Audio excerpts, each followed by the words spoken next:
we're gonna start here because this is the question I wanted to propose to you that I was concerned. It was bothering me basically. Okay. The entire week. Mm-hmm. And I could discuss with you because you were MIA. So I needed to, and I didn't want to post it on the group because it's kind of personal, but I'll ask you. I'm a little concerned about Eldin Rings. Hear me out. Mm-hmm. I have concerns too. So yeah. The thing with Eldin Rings is that it looks great, but everything, the way they describe it, don't you think this looks a little bit like what happened to Arkham Asylum, and when they try to make it open world and they made, Dark Souls, I would have described it very close to an Arkham Asylum-ish, kind of like, specific stages, not open world.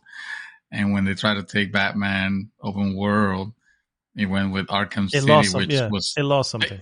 It lost something. Yeah, it was the game wasn't garbage. It was definitely enjoyable, obviously, but it was not the same experience. Because I want that structure experience that is not linear, because it's not a linear game. Yeah, like I said, that was one of my concerns. I said it's that they're going open world, and what does that mean? And everything that can come from an open world. It's like one of them is, the more open you get, the less detail you're going to have in a specific area. Potentially. Well, it's me say, what's his last name? What's his name? Miyazaki, yeah. He's a detail freak. He is. So I have a feeling he's not going to cut corners on that. But what does that mean? What does that mean when it comes to performance? Yes. Right? He has no problem cutting performance. You know what I mean? Blind Town. Yeah, exactly. Open world Blind Town. Imagine that. Yeah, exactly. Yikes. That was my little concern. I wanted to share. Honestly, with the way games are now, he has no excuse. He literally has no excuse. No, he could. Because there's no one releasing every open world game we're getting is available either on as 60 or 4K and in some cases both. So there's no excuse. You know what I mean? So right. I don't know. I think I think From Software's name is in danger. If you know what I mean? Well, remember, if they do that. Metal that Kinect game that was horrible. Metal Assault was it? No, I know you're talking about the Kinect nightmare thing. That was From Software, and it was like it's one of their games. What the fuck is it called? Metal Assault? No, Metal. That sounds right. Okay, so From Software, and then Kinect. There you go. It's gotta be nope. No one. No one knows. It has been erased from the internet. Like literally, I put From Software unless it's recognizing software as from as just the preposition or whatever. Is it Armored Core? No, it's not Armored Core. Even though that is actually a From Software joint. Yeah, I was gonna say. Yeah. Metal Wolf Chaos. God damn it. From Software games list. Now. I'm looking at it. How long ago was this? That would have been Mobile Suit Gundam? No, Steel Battalion. That's the one.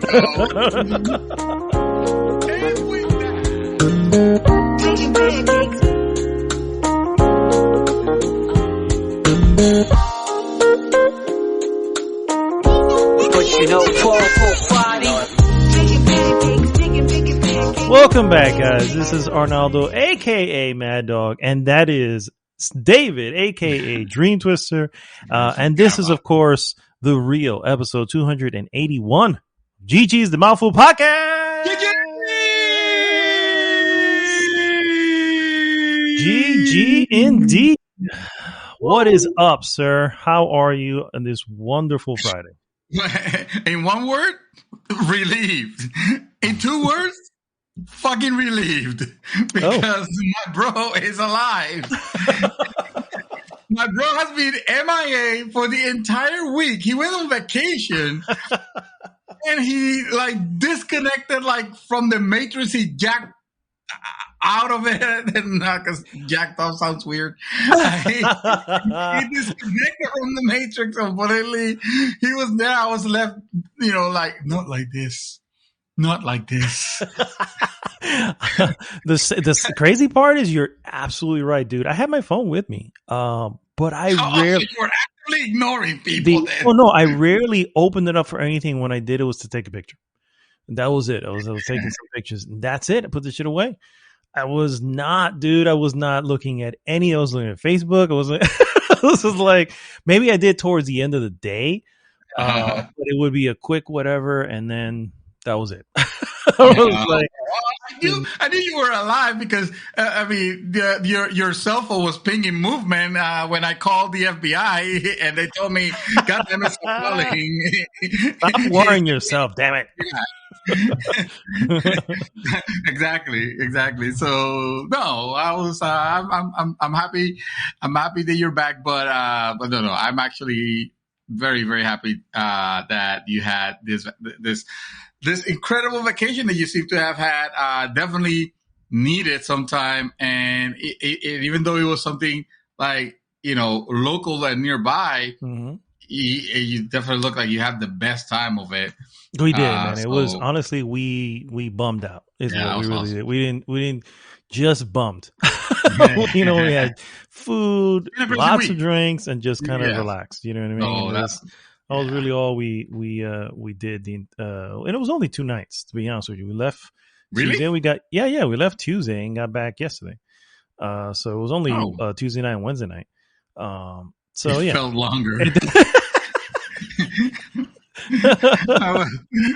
Are you looking through the rainy window?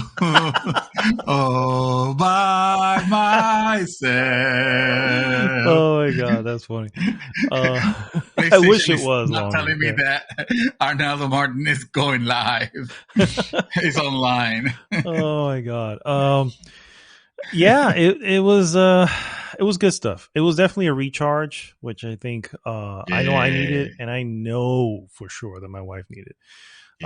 So because we're as everybody knows, my mother-in-law lives with us, and she's completely bedbound, and so it's taking care of 24 hours. It's alive. It's a thing. Basically, so almost being able to get up and mm-hmm. go and just kind of relax and sleep in, mm-hmm. and all that good stuff. Was needed, and it was a lot of fun. So hopefully we can do that again soon. We'll see. Depends on how things go. The next time I have time off is in November. And it's weird because this is really just me using time. Because I'm like, if I don't use this, it gets lost. You know what I mean? Well, because at some point, your bosses are like, "No, dude, you really have to get the fuck out." No, listen, that too. Yeah. We book you a hotel here, just get out. It's already set. You don't have to call anybody. They're already expecting you. Yeah, they're already expecting you. Yeah, it's we are required by law at this point to destitute you of your. We're gonna ban your presence from all the systems, the work systems, and you go out, you have fun, and don't come back. At least for a week. Pretty much. At the very least. That's pretty much on point. You were like, God damn it, I'll do it, but I'll be back. Yeah. You guys will feel my absence. I mean, like, fine, but then we'll kick you out in November. And you were like, okay, deal. All right. Okay. You drive a hard bargain, but I guess I'll do it. Well, thanks so much, everyone, for tuning in. If this is your first time, please first go to goodgame.rocks. Join the conversation there. It takes you right to our Facebook group. And, of course, please like, subscribe, and share the podcast with everyone you know. What we normally do, guys, first we go into what we have been up to, move on into a bunch of news items, and then, of course, we finish with our hot topic of the week. This week's hot topic. Oh, damn. I know what it is. I just don't know the phrase. Hold on. I know You have to look it's it up. endings versus a journey, but not in those exact words. Hold on. It's the ending. You see, you posted it. You made a beautiful poster of it, and then you forgot. And then I just screwed it up. Yeah, I just Is the ending of a video game? Should an ending of a video game? I don't even know either. Is the Should ending more important than the journey? There you go. And it's obviously we're referring to games here, but obviously, this is something that's asked of many forms of storytelling or media. It's the book. There's a joke in it, chapter 2. Your endings suck. Everybody keeps telling him that shit. You know what I mean? It's like, well, is the journey to that? Even though it sucks, is that worth the sum of its parts? And obviously that's the case that we're going into for this hot topic. And I feel like in gaming there might be a little bit of a different expectation, at least to me, and I guess we'll discuss in detail on the topic, but there's a little bit of a difference on the ending, and should it actually be given as much important as the journey, or as long as you had a good time and a good journey, doesn't matter. Doesn't matter. And, yeah. Mm-hmm. Yeah.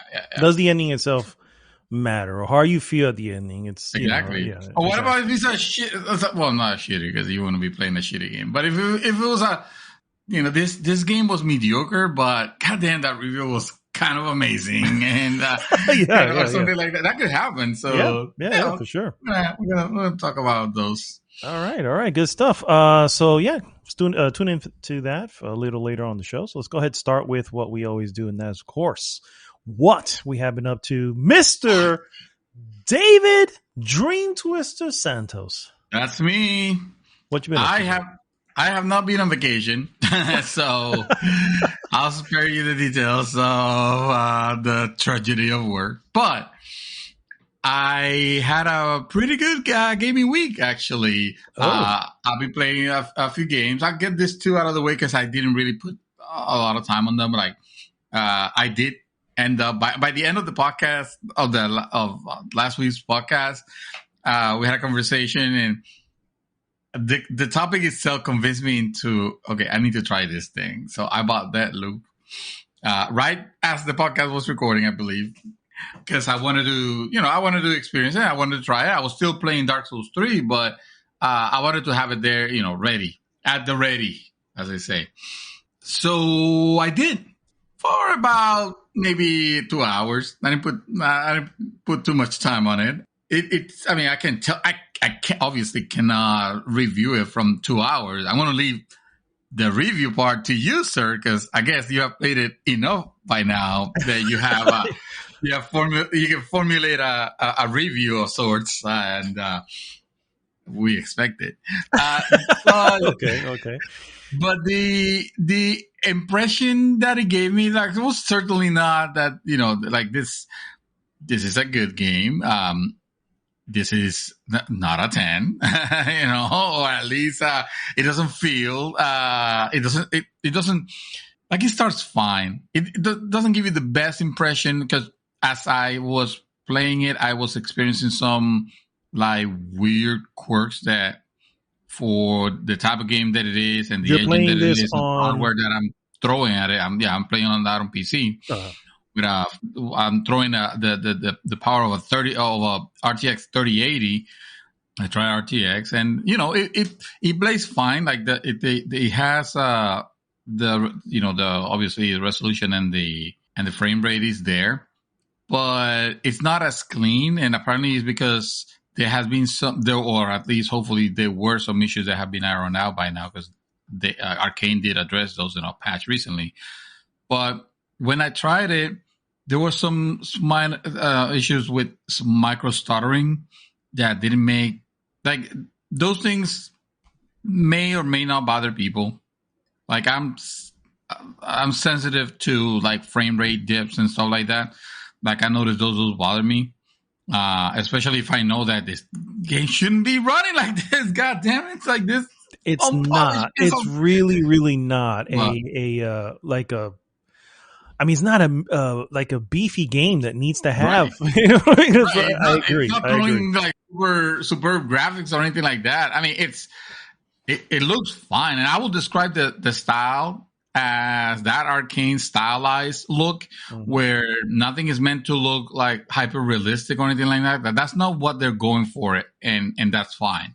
I believe, a lot of people have problems with, like, enemy designs and the look and the thing. It's like, I get the enemy designs. I don't personally agree with the reasoning behind making the enemy designs very, like, behind a mask and dehumanized, because, hey, well, you're going to be killing this mofo. Slaughtering the shit out of all of them. Yeah. Yes, in very horrible, twisted ways that if they actually look more like a human, then that will make you look like the bad guy, actually.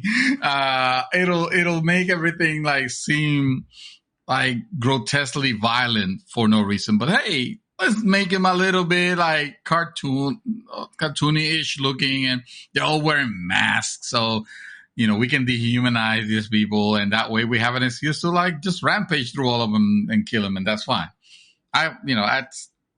That's a gaming decision, and that's fine, I guess. But the world itself looked interesting.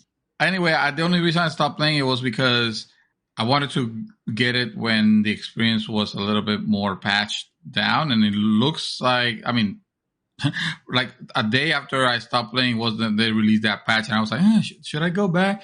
Oh, but I'm already back into Dark Souls again. So let me just continue with this, because we still have Demon Souls, don't we? I'm sorry. We do. You did a slip up and said Demon Souls, and I'm like, yeah. Go ahead. I'm sorry, man. So Dark Souls. Since we're gonna talk about, like, endings at the later on in the podcast, I'm happy to report that you guys won't have to listen to me talk about Dark Souls 3 anymore, because I beat Dark Souls 3. Yay! All right. Sir, first off, talk to me about, did you beat all the DLCs? No. I beat. That's all I need to know. That's all I need to know. I beat the what's it called? Painting? The painting. Yes. The painting of Ariando. Okay. Yes. I beat that one. That one, I thought it was neat. It was a little bit short, and it doesn't open at the beginning. Like, I didn't like that area at first, because I found it, like, too open, and which is the thing that had me thinking of, Eldin Ring of being an open world game. But the good thing is that later on that DLC, it does, like, narrows down again, and it makes it a little bit more interesting, and that boss fight at the end, man, that was brutal. Yeah, but the duel, right? You have the two folks. Yes. So you're fighting Sister Frida. Yep. And you beat her, and then you think, oh, finally, okay, that was not that bad. But then phase 2 starts, and it's like the dad and her now, and that looks huge, but also sort of a teddy bear when you actually get down the pattern strategy. Yeah. When you notice the pattern and what you want to start doing to try to separate them both, because if you're on a corner with them together, that's it, game over, you're done. But if you take your time and separate them enough to where, because only, like, she is very very aggressive. But on the second phase, when you're battling both, she's a little bit less aggressive. So she's a little bit slower. Whereas, the dad, which is like this giant creature, like, it looks like he's bound to a chair, but no, he is, like, with chair in tow, he's, like, running towards you and banging shit down to try to kill you.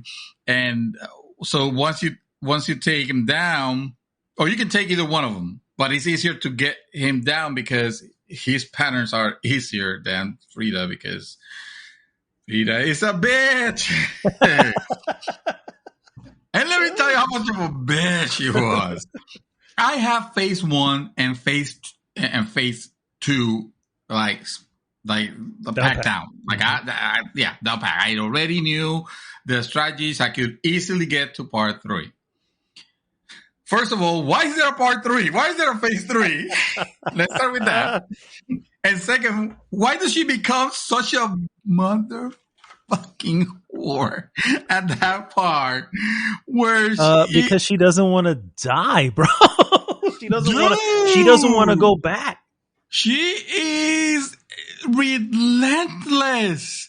She is, I mean, for some reason, I will get frustrated, but if at least I see that that the fight is fair, I will like it. I'll still enjoy it. And let me tell you, I very much enjoyed that 3-stage phase, whatever you want to call them, boss fight. Even though it was, you never want to do it again. I probably don't want to do it again. I don't want to qualify that with probably, because I love this fucking game. But it was. I mean, trying to take her down was. It was difficult, but it's the good difficulty. It's the. I see where I fucked up. Difficulty. Yeah. Which a lot of people say, well, that's Dark Souls. Dark Souls is a game that, it's hard, but fair. If you knew, like, usually when you lose is when you fucked up. I disagree. After playing 2 of them, I will say that in this game, I feel like even the boss fights have some sort of RNG where sometimes they'll be fighting you a little bit more relaxed, or they will give you the openings that you need to attack them. Other times, there's no mercy. There's no chance. Yeah, but isn't that more... How do I say that? Wouldn't that be more realistic? I mean, because otherwise you just... Yeah, right. You don't want to have patterns. Yeah. But one thing is not having patterns. Another thing is going from... I almost killed her. Like at one point, I literally one more shot and I could have killed her and she destroyed me. But then after that, it was like, nope, I can't even get to the second part or the third part. Almost, it's like she became impossible. And I know what you're thinking, that sometimes you get so hectic, like, oh my god, I was so close that you want to go fast and get in it. But that was happening even in other cases where it just felt like, okay, the difficulty got ramped up here for X or Y reason, and not necessarily with her. I also noticed her with other optional bosses, like the Demon Prince, the Demon Prince. Is one of them. Yeah, it's like there is this. I want to say, if I'm not getting it confused, but I think this is the one where there are 2 dragon-looking. Oh, okay, yes. I got you. Yes, and I know that. Yeah. So that was one where sometimes I'll get close, sometimes I will not even have a chance. So it feels like there's some RNG here and there, but. With the real quick on that one, on the two demon princes, they're 2 different demon princes, right? And depending on who it is you take out first, right, will depend on who you have in the second phase. Yeah, you know what I mean? Exactly. So there's the second phase, exactly. Yeah, there's the second phase, but if you have one, is actually I think a little easier than the other. So they both have different separate movements. In the second phase, you know what I mean? There's small degrees because they're still very motherfuckery. But I mean, it's the second phase, bro. Yes, that already demands motherfuckery. Well, the freedom fight, actually, I enjoyed it enough to where I was like, okay, that DLC might have not been super great at the beginning, but I love this boss fight. This boss fight The was last one, great. yeah. Probably Yeah, one of I my agree. favorite ones. I agree. And then, but the other place, what's it called? The ring, the Ring of City. Mm-hmm. I could tell that that's not meant for just one person. I mean, one person could take it, but you will have to be the Dark Souls, and I'm not that person. You know, I was able to beat the game, but I'm not gonna like PvP anybody. I'm not gonna give advice on playing to anyone. It's a good game. I enjoyed it. I kind of brute forced my way on it, and I super loved it, but I don't consider myself the get good crowd. You know what I mean? Because there's some bosses there that honestly it just felt like random shit go, and that's how I ended up killing it. And I was like, yep, nope, I employed no strategy whatsoever. This was me strategy. That was the strategy, though. I mean, that's the strategy. You remember, you have your own. You as a player, we as players have our own patterns that we develop as we play this game or any game. And, you know, when you go off kilter, you know what I'm saying? You could almost argue, well, the game didn't even know how to react because you were doing something that you hadn't done before. You know what I mean? So there you go. It was like, oh shit, no, forget it. I don't want to battle this fool. I'm down. I'm down. That's it. I fold. Take my soul. I fold. That's my argument. I'm going to stick to that one. Shoot. So tell me, sir. The soul, the soul of Cinder, the Lord of Cinder, the last one. Right. How was that? The Lord of Cinder. The Lord of Cinder. Yeah.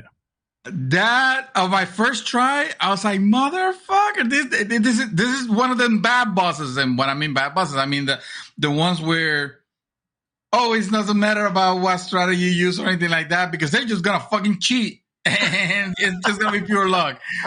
It's really not. I get it. It's just it takes a little bit of time to figure out his move sets. Obviously, he fights like a knight. He has a very large fucking sword. Sometimes he will transform into like a swashbuckling asshole. Sometimes he's turned into a mage.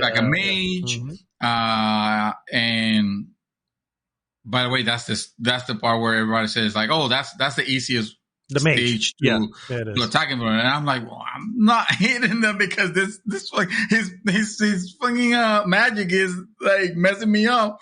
The hardest one for me, and I don't know if he agrees with, but it was always I always call it the mercenary, the one with the swashbuckler. Yeah. That was always the hardest. And whenever he switched to that phase, I was backing up the whole time. Yeah. I was like, nope, not gonna mess with this one.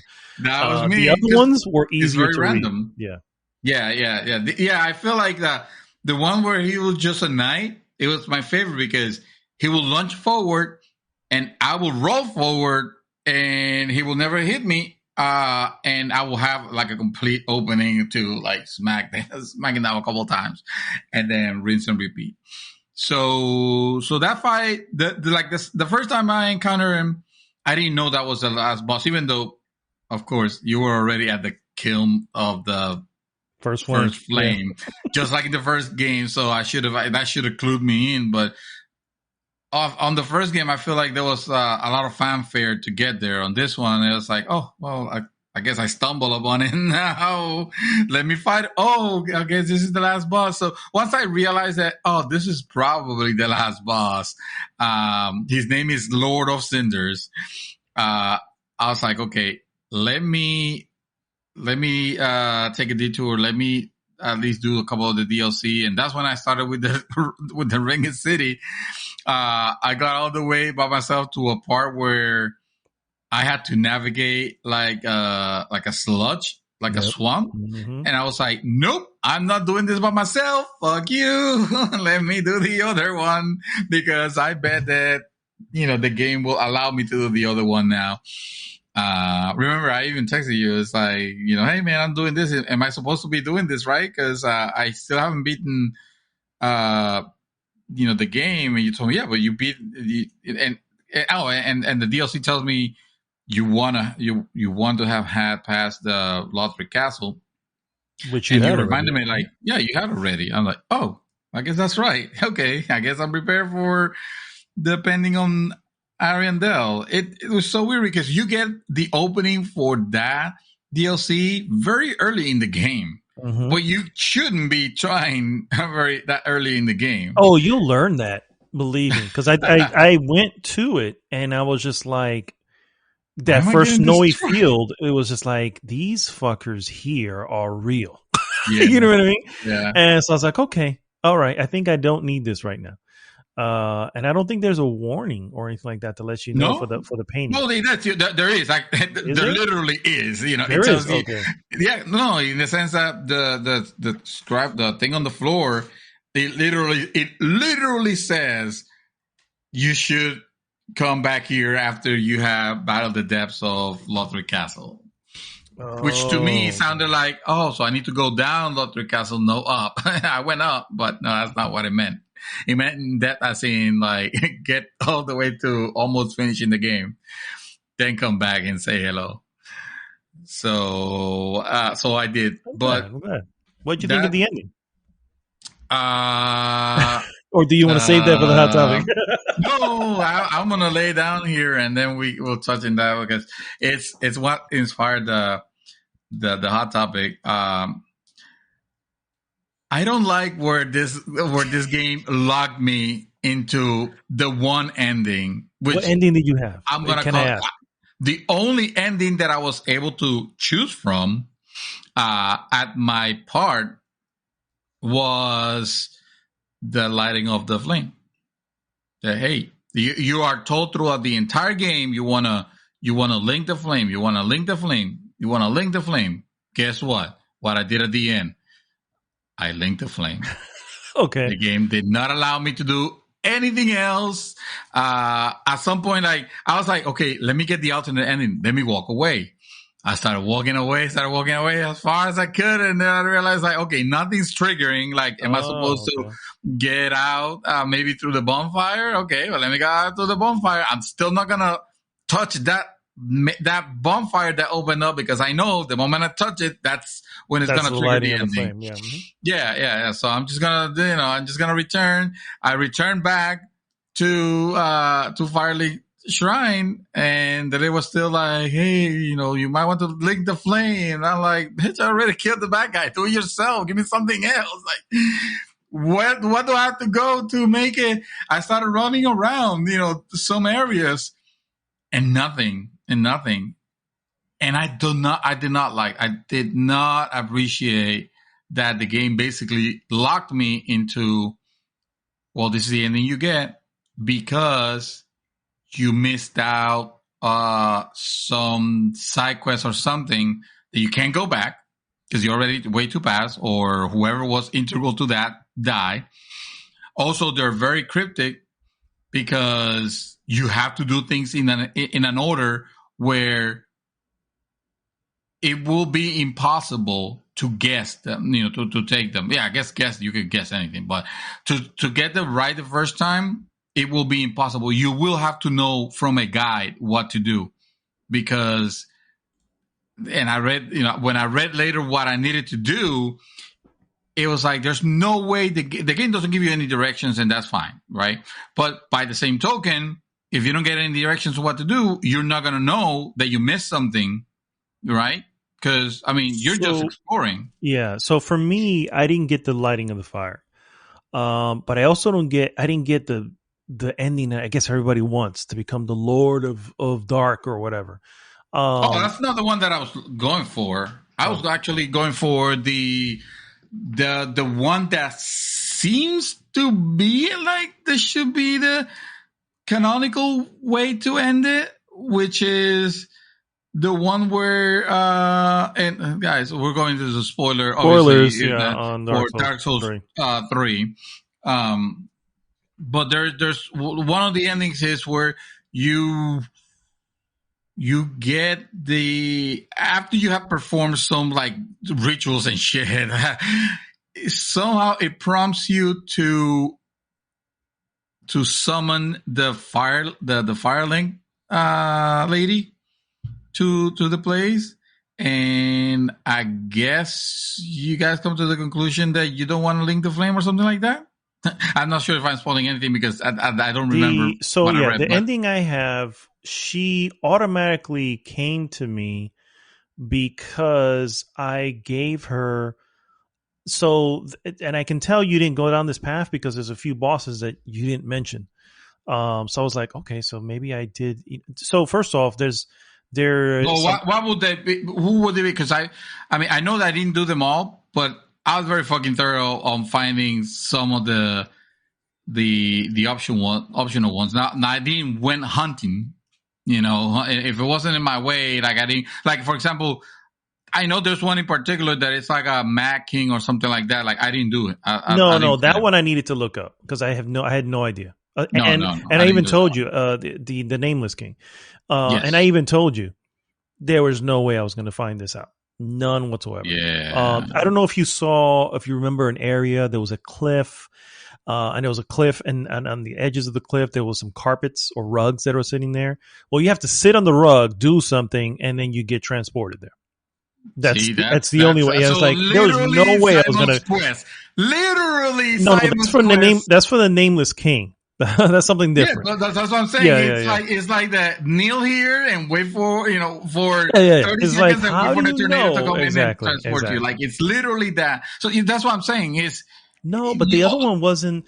I didn't. The only thing I knew was that I gave, and I think I mentioned this to you. I gave so I went to there was an area that takes you.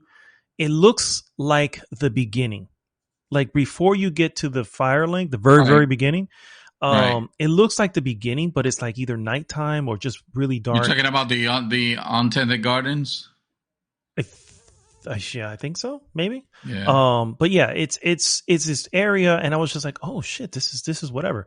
You end up fighting the same boss you fight in the beginning. Yes. But this fucker here this dude don't play. Like he's just on you the whole time. He was a pain. That's the part. That's exactly the part. That's the. That was behind. That was behind an invisible wall.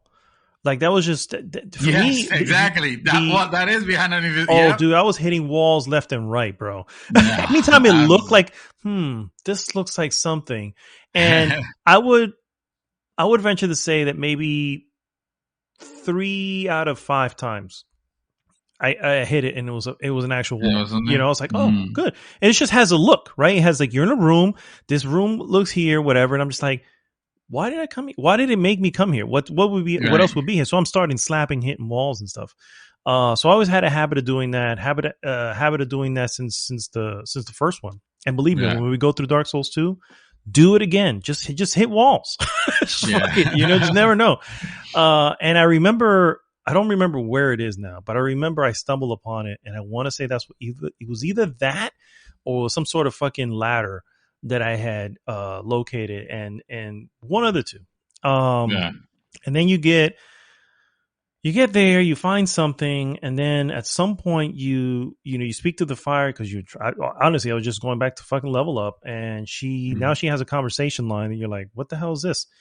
And it says, give her said item. Whatever it was, I don't know what it was. The eyes of something of the something. fire. Yeah. Give her this item, and then you give it to her, and suddenly whatever, and then the music changed at the Firelink Shrine, and I told you it went from being already kind of solemn to just being dire. I was like, what? What's going on? Why does this? I didn't know. I have no. But did you know that in order for all that to trigger?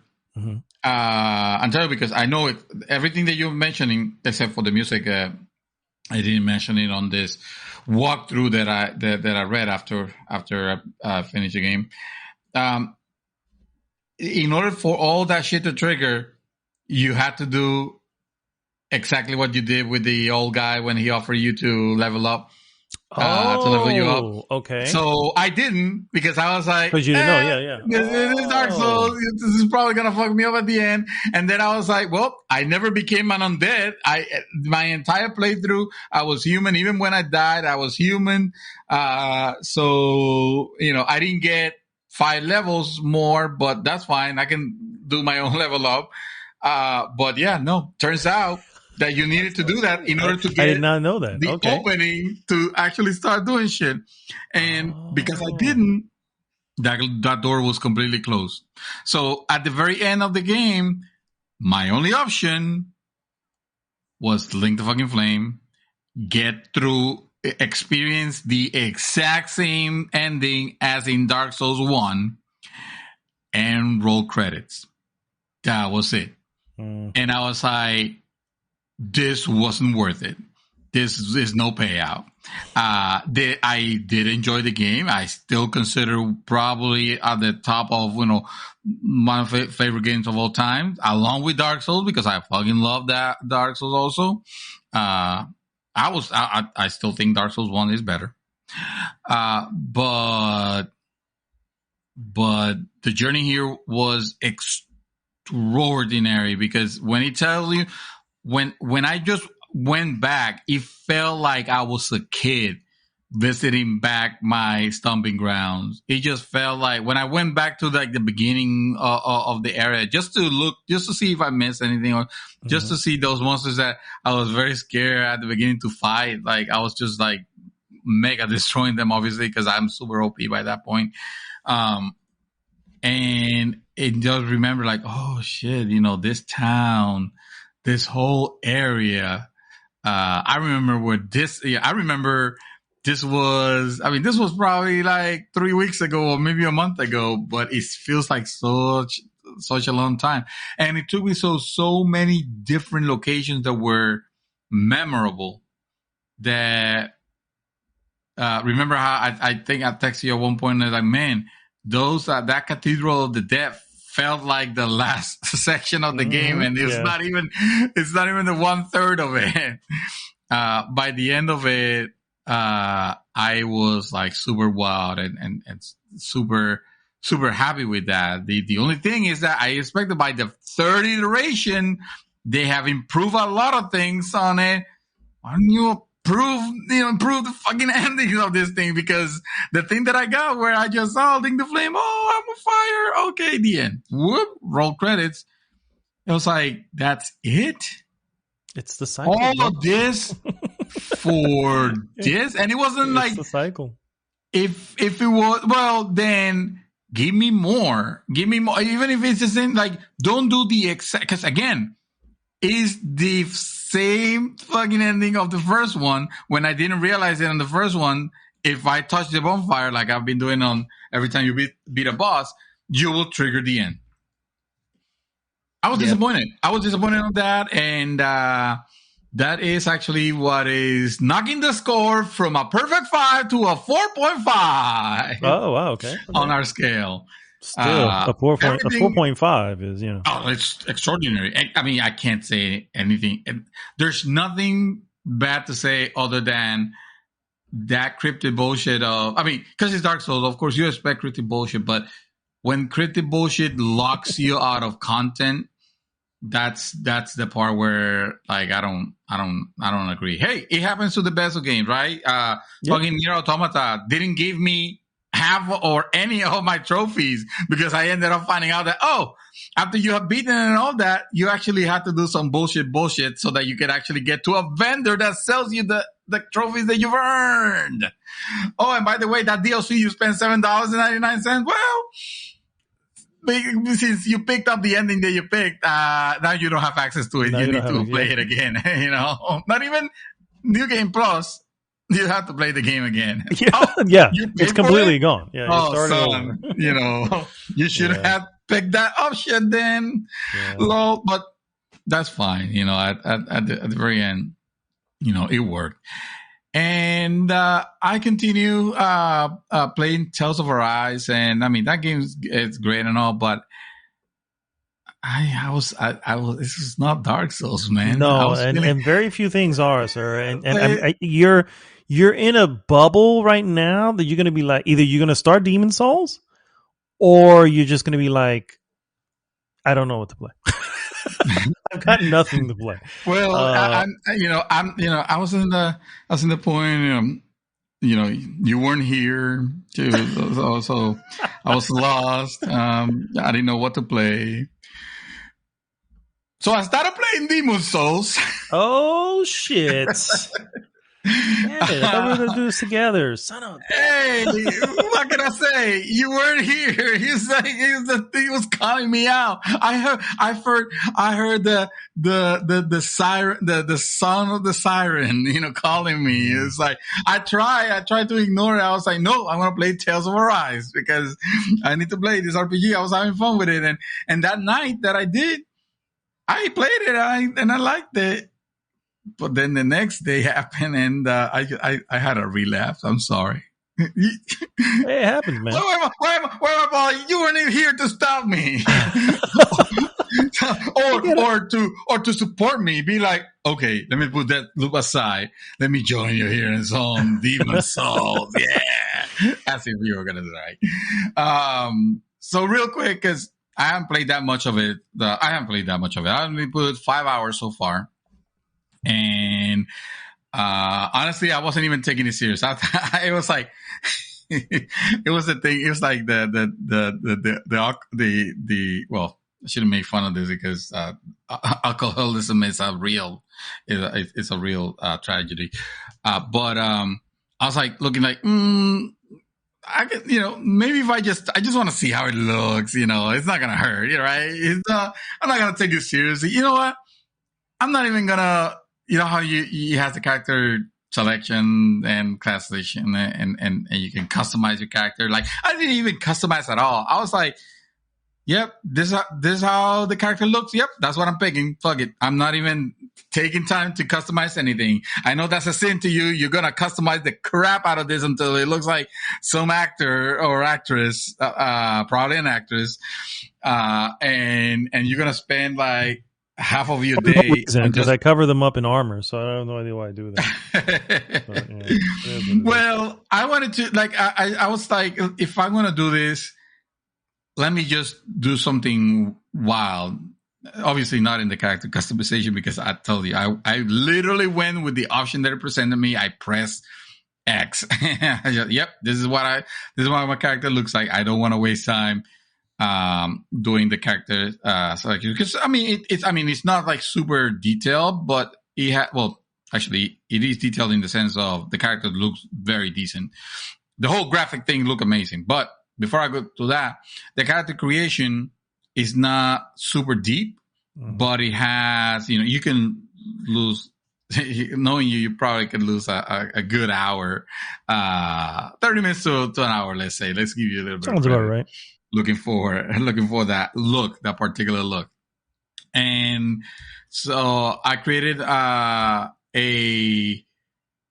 it's basically a female,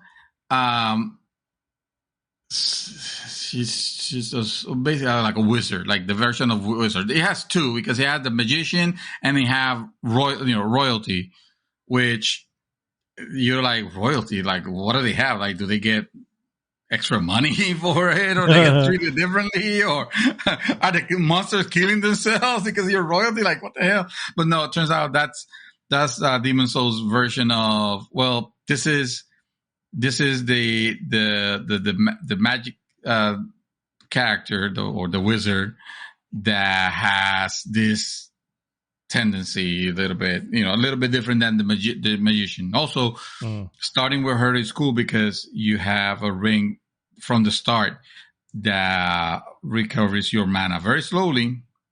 I'm going with mana. I don't know what it's actually called. Magic, some sort of magic. Yeah.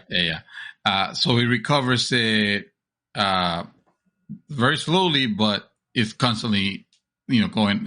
You're constantly replenishing it. So it helps. It helps. And I just went, let me just do a wizard because I've already played these games twice with what is basically the equivalent character. On Dark Souls 1, I was like, well, let me do a Dex character with strength.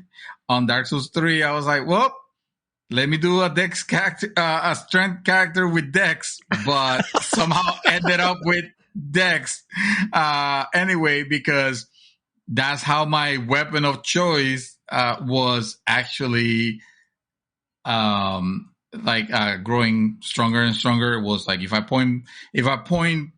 put points in strength, it'll give me like two more of its score or whatever. Mm-hmm. But if I select Dex, then it'll give me 3. So it was always I ended up maxing out or doing the soft cap, which I believe is 40. Dexterity, vitality, and already. Oh, you talking about the other one? No. I'm talking about. Like, damn, dude, you said 5 hours. How the hell? Games where this is definitely not Dark Souls. This is not Dark Souls.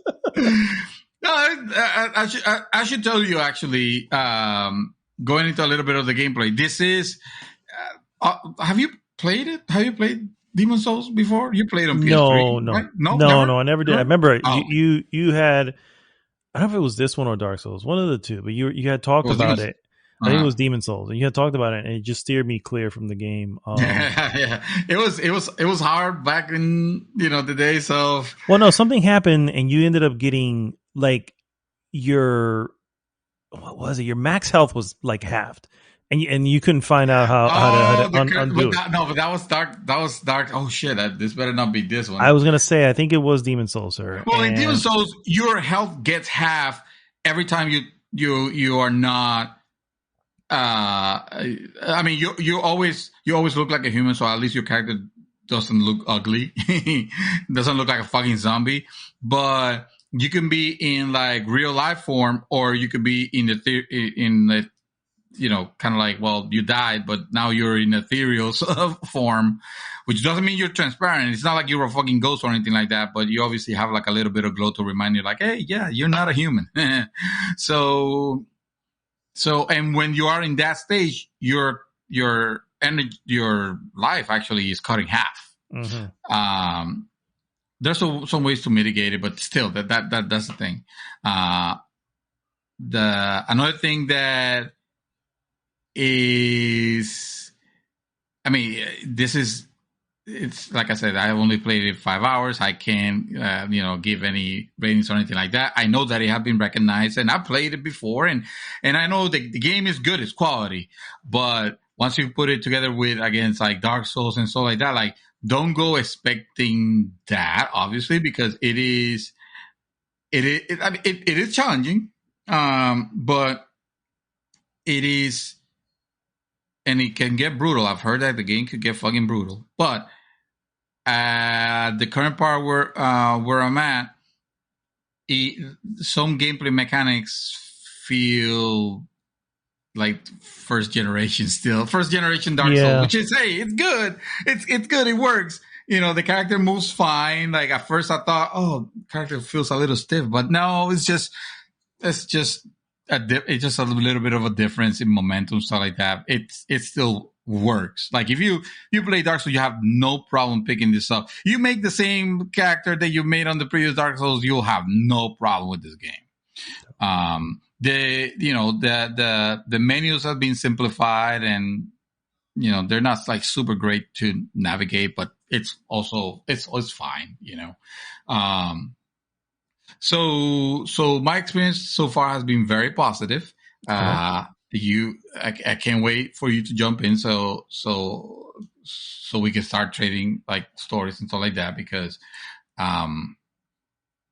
like I ended up liking this character that was meant to be like, oh, let me test it just to see and let me do something different, ended up being like, oh, okay, well, I'm already 2 bosses in.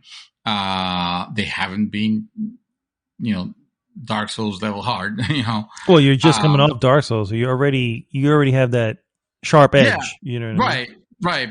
But at the same time, my characters are weak. I literally started at level 1. It's the only character that started at level 1. It's almost like the Destitute. even though people say that this is actually a good character for beginners, and I can see why. It's because I mean, you're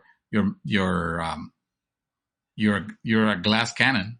You're still hitting hard, the enemies. So some of them, I'm like just literally like one shot killing them. Damn. Okay. But you're made of glass, or paper, or wet paper.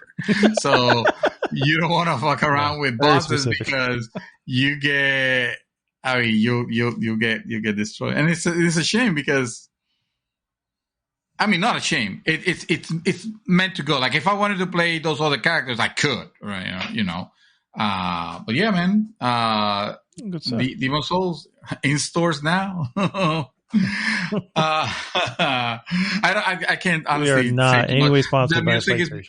The music is beautiful. The stories, I like that. The characters, for the most part, when they talk to you, they actually have a mouth that move.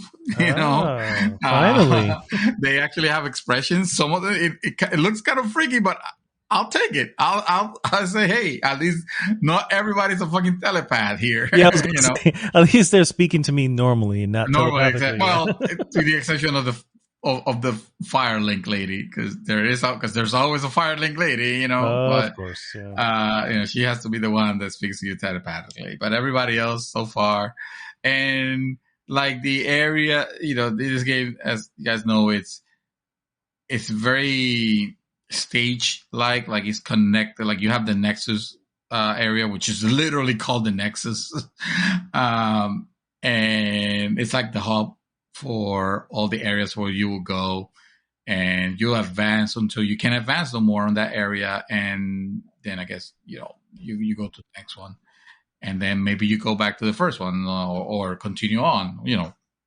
So it's not super linear, but it's also not as connected as Dark Souls 1, which is still the epitome of greatness when it comes to level design. Yes. I did enjoy the level design of Dark Souls 3, don't get me wrong, but those worlds were not connected. Like the stages, I should say, were not as connected as I would like them. And also having the option to teleport right at the very beginning, a little bit too convenient to have at the very beginning of the game. Like I felt like that trivialized a little bit of the adventure. Or did it? Who knows? Because I still think the journey was amazing. Anyway, let me jump into what I've been watching so that you can actually have a chance to talk. Oh, okay. I haven't watched any movies, but you know what I've been watching lately? What? Big Bang Theory. Oh shit! Okay. I have seen episodes, but I've never seen the series as a series. I've only seen like episodes here and there. And this time, like I was surprised because my wife was the one that offered it. Like, hey, I've heard this is good, and I kind of want to watch it because she's seen shorts on that sometimes get posted on Facebook and stuff like that, and she laughs. And I was like, ooh, I don't know if this is for you. Like I was thinking, I didn't tell her, but I was thinking like, this, a lot of these jokes are kind of like just meant to be like this super nerdy territory, and I'm not sure if you're gonna enjoy that. And also, the season 1 is usually the slowest season because they're setting everything up and da-da-da. But no, I mean, she is enjoying it so much that there was one time that I couldn't play, I couldn't do anything. And we just, the entire night, I should say, from the moment she left work, we were just watching episodes until like 1:30 in the morning almost. 12:30 in the morning. So yeah, I'm early, on it. This is a series that, I've been curious about, but I've always gotten like the jokes out of context. So that's why like I don't, I didn't used to care about the things that I've seen out of context, but now that I have the context of who is everybody and or at least the people that have been shown still, 12 or 13 episodes in, now I'm like I know the series is old, but I don't want to hear anything about it. I just want to experience it. For a second, virgin, see how it goes. It looks cool. So yeah. Big Bang Theory is actually surprisingly fun and funny. That's good, I can sir. appreciate that. Yeah. That is good. I'm happy for you. I'm happy, like literally happy. I know you've been telling me that you watch this and this and How I Met Your Mother. But the thing is, me and my wife started like very early actually in our dating. Actually, we started watching How I Met Your Mother, but for some reason we didn't stick to it. And it's not anything bad. We were certainly, I mean, they were certainly funny, and I would like to actually watch them, but I guess at that point we just got You get around to it again. We'll see. busy. Yeah. I mean, not kidding. All right. Well, No, Game of Thrones. Anyway, I know that feeling, sir. I know the feeling. It's just like, oh. But the reality is, I love that show so much that and I told you, and I've said it, season 9 I don't want to say it's a hard watch. For a fan, it's not really a hard watch, but even a fan will look at it and go, damn, they stretched this season out. And they knew it. They knew it so much before the season even came out. This is How I Met Your Mother, guys. Season 9. Even before that, the writers and the creators were like, stick with us, guys. Before the season even came out, I was just like, wow, okay. And to be fair, it's a lot of callbacks. It's a lot of, like, if you knew the series at that point, it's talking about stuff from the beginning. There's this constant callback to something that happened before. You know what I mean? That's actually the show. The show was doing that since episode 1, right? Because it will do a flashback to something that obviously hasn't been shown because the show didn't exist. You know what I mean? So they're constantly doing flashbacks on stuff, and they were just playing. Now they were using all the material they had beforehand. And like I said, as a fan, you enjoy it, but you recognize, like, God, you should have cut this about to run its course. Yeah. Season 7 is still good, but that's where you can sort of tell. And then season 8 and season 9, it's like season 9, literally the entire season happens over a weekend. That should say it all. Okay. Wow. That should say it all. And it's still a 22 episode season. It's wow. So you're like, oh my God. Anyway, moving on. I'm going to just go real quick into what I've been playing. I've watched a bunch take your of shit. time, bro. I take my time with my shit. I know, but I don't want to take too much time. Take your time. Don't worry. Nobody listens to this shit anyway. It's just us talking. Who cares? So I want to know every detail. Okay. Well, I missed you, bro. You don't understand. Thank you, man. I appreciate it. I literally just rolled credits and broke the Deathloop. Right before. Wait a minute. What do you mean literally? So you were not listening to me when I was talking about Demon Souls, Dark Souls 3. You didn't hear the button presses? There were button presses happening this whole time. I don't blame you. No. Literally before we started recording, I was actually playing for most of the day. So I was like, I feel like I'm getting to that end. You know what I mean? You can tell when you come into the end of the game. And so far, so anyway, I broke the Deathloop, and was able to, break the loop. And spoiler alert! You're actually able to break the loop. You break the loop at the end. I mean, it literally fucking says something. Yeah, exactly. Either break the loop or protect the loop if you want to play as Joanna. Exactly. I will say, overall, I still will give this game the best game of all time award. Okay. No, all right. No, that is and there's no part of this game where I'm like, why? Who is saying this? I don't know what they were waiting for, or they're like rabid fans of Arcane Studios, and it's just like, I just don't, and again, not to put somebody's opinion down, it's your opinion, it is what it is, but there's nothing in this game that spells a 10 out of 10 or a 5 out of 5 or however the hell your rating systems are. Perfect score, yeah. A perfect score, yeah. It is a flawed game. I will give it, though, and this is the truth, I will give it a 3.5. It is pretty good. Oh, It it is is pretty good. a really Oh, good. okay. Whatever the thing is for, it's really good. It is You're giving it, you don't even know. I I need know to it's either remind pretty you. good or really good. I don't want to. It's just It's not. It's really not a good. regular good. It's But not regular good, no. It's good with taste. it's good with a With little extra. season. Yeah, with a little There extra. you go. I was still excited to find one, what was going on, and two, Yay. how to figure out how I'm going to take everybody out in one fucking day. Because it Yay. looks and feels a little daunting at first. You're like, how the fuck am I to get all these people out in one day? Because you keep in mind, you have the day separated into morning, noon, afternoon, night. And the moment you leave an area, it switches to the next time of day.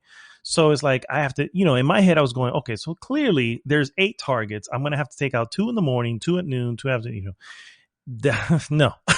That is this is the most basic way of looking at it, but it's like, no, it's too intricate for it to even work out that way. Obviously I'm not going to go into what it is, but there's a lot of little nuances that get you to that ending. I will say the game literally holds your hand. I mean, there's no way you're not going to get to this thing. You just have to follow the like if you're tracking a specific lead, you just follow that lead to the very end. And as you're following that lead, it'll open up new leads. And eventually you're going to fill out the entire leads. You just have to figure them out. So it feels, I don't want to call it linear, but the structure itself. It the is structure linear. itself, would you say it's linear? Okay. Yeah, it is I was linear. going to ask, one question I was trying to say was, so does it feel like you figure out the way to get them and maybe someone else could execute it very differently? Or is it like, oh no, this is the way? It feels like this is the way.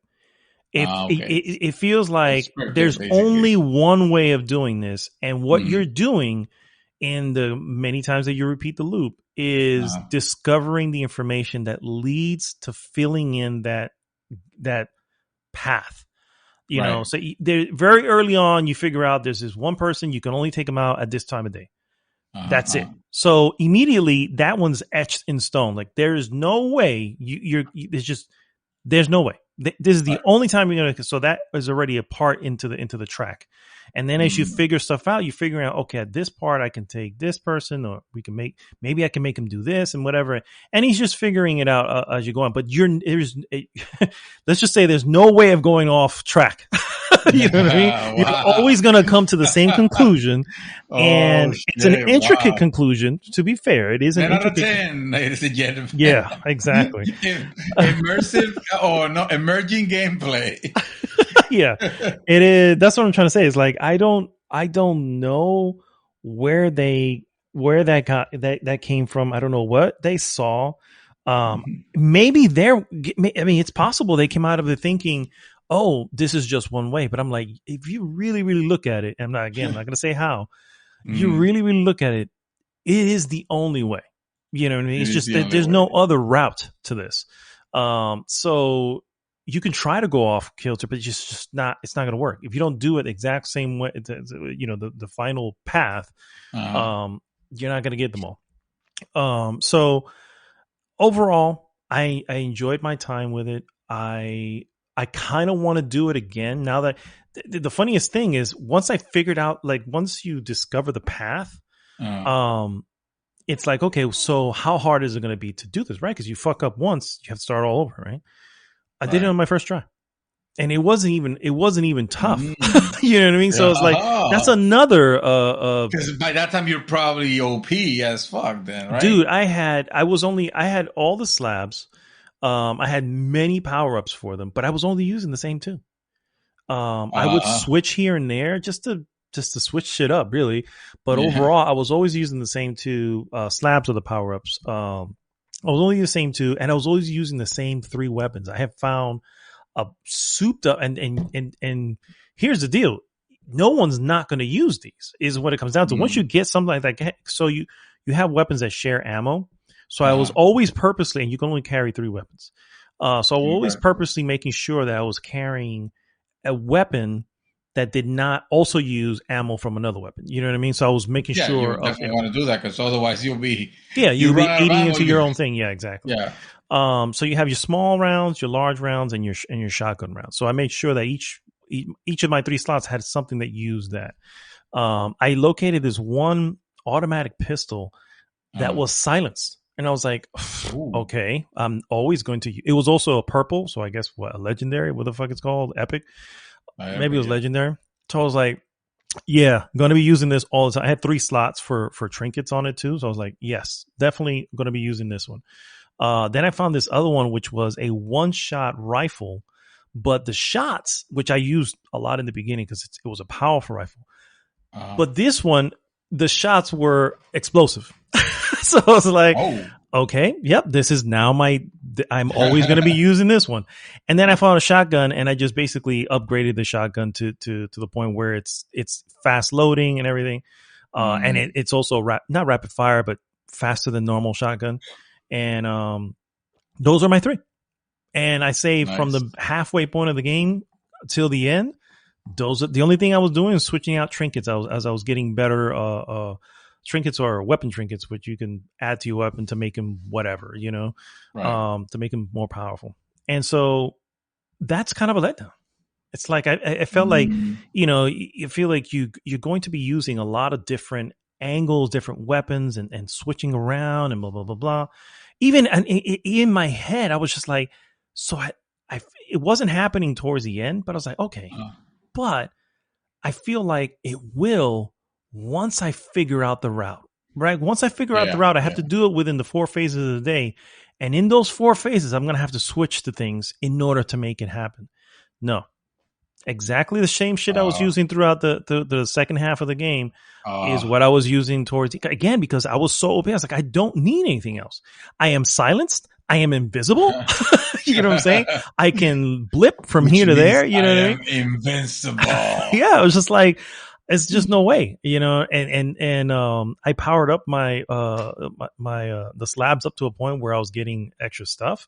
And so anyway, it's cool because you do feel kind of like a badass towards the end once you figure the shit out. But Which is always again, cool. yeah, I mean that part of it is cool. I still stand by the music in the game is great. The voice acting is really good. It could be a little chatty, but not, nothing extra, nothing to the point I'm like, dude, shut up. Yeah.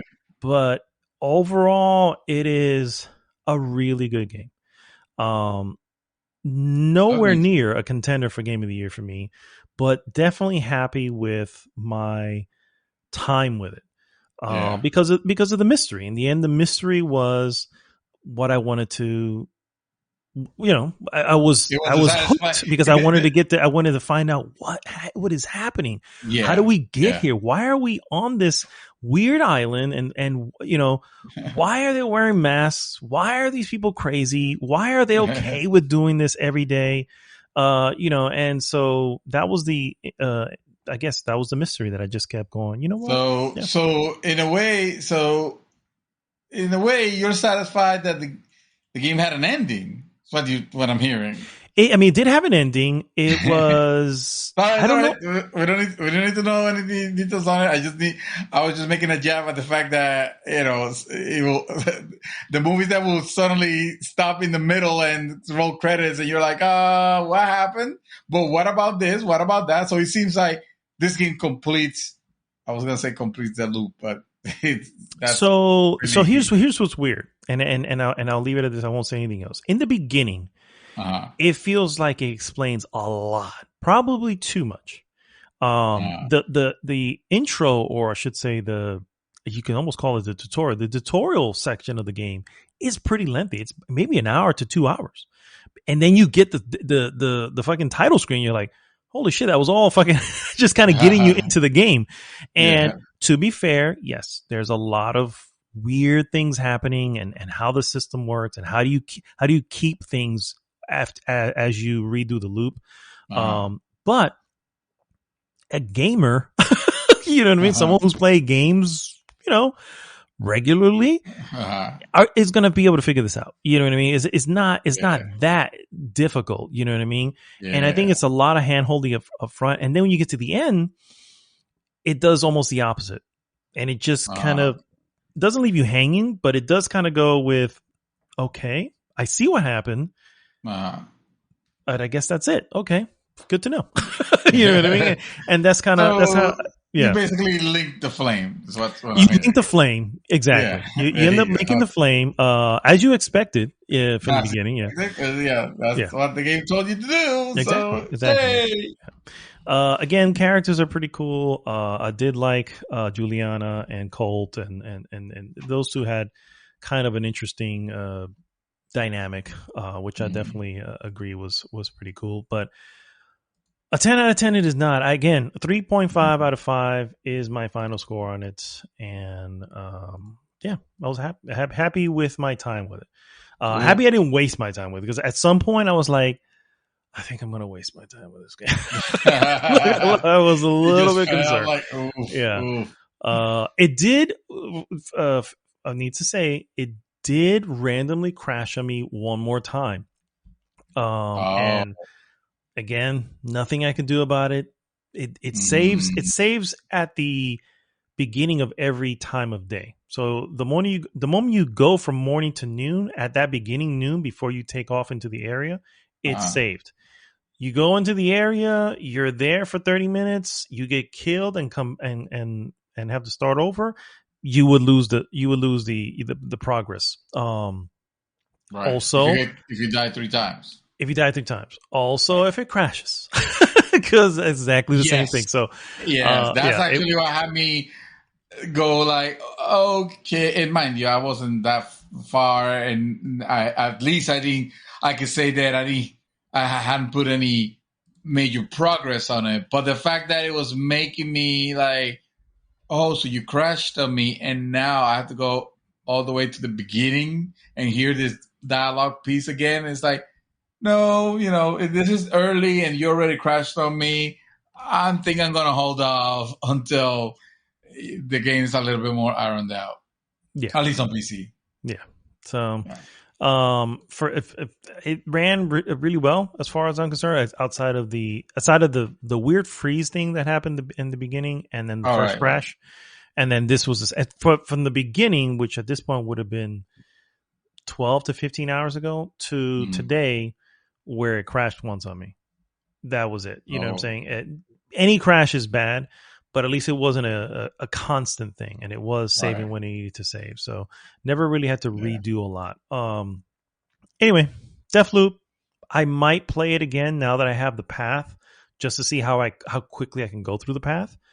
But that I was gonna say, is it because it has multiple endings, or an alternative, or an end game plus, or like... There is no new game plus. The only other thing you can do once you do is defend the loop, which is play as Juliana. You can reset your progress, so you start the entire game over again. I'm like, nope, don't want to do that.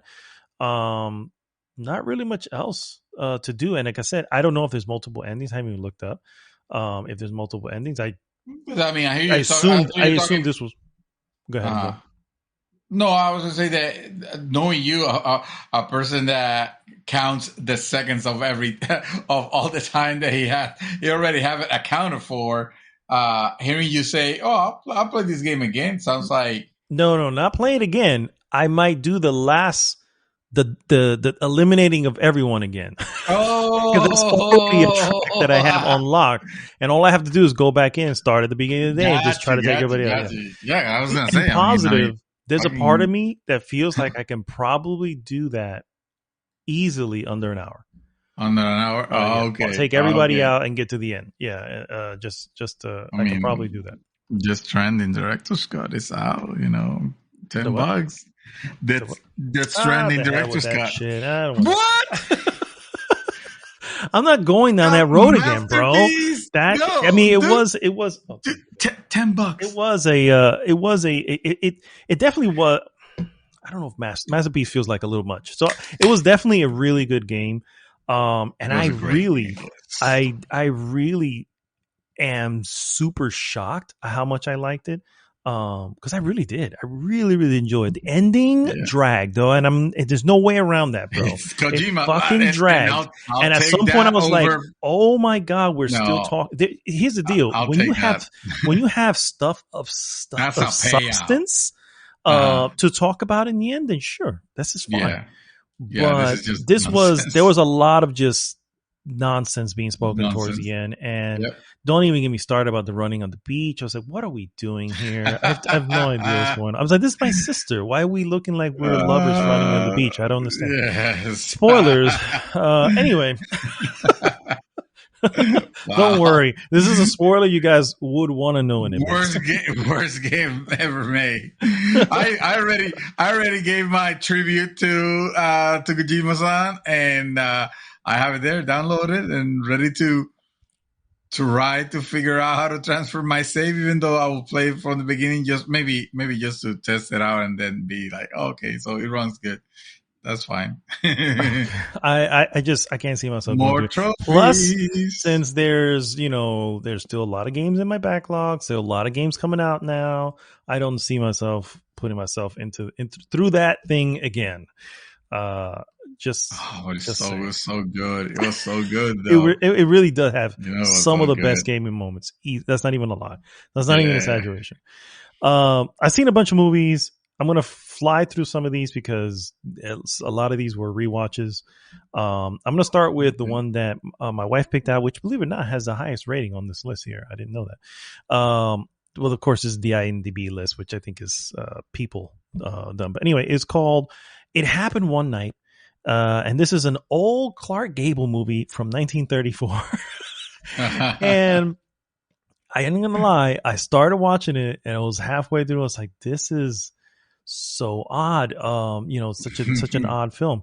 But by the end, I had come around on it, and it is 1934. Think about that for a second. 1934. This is shortly after the end of World War One, and World War II hadn't even begun yet.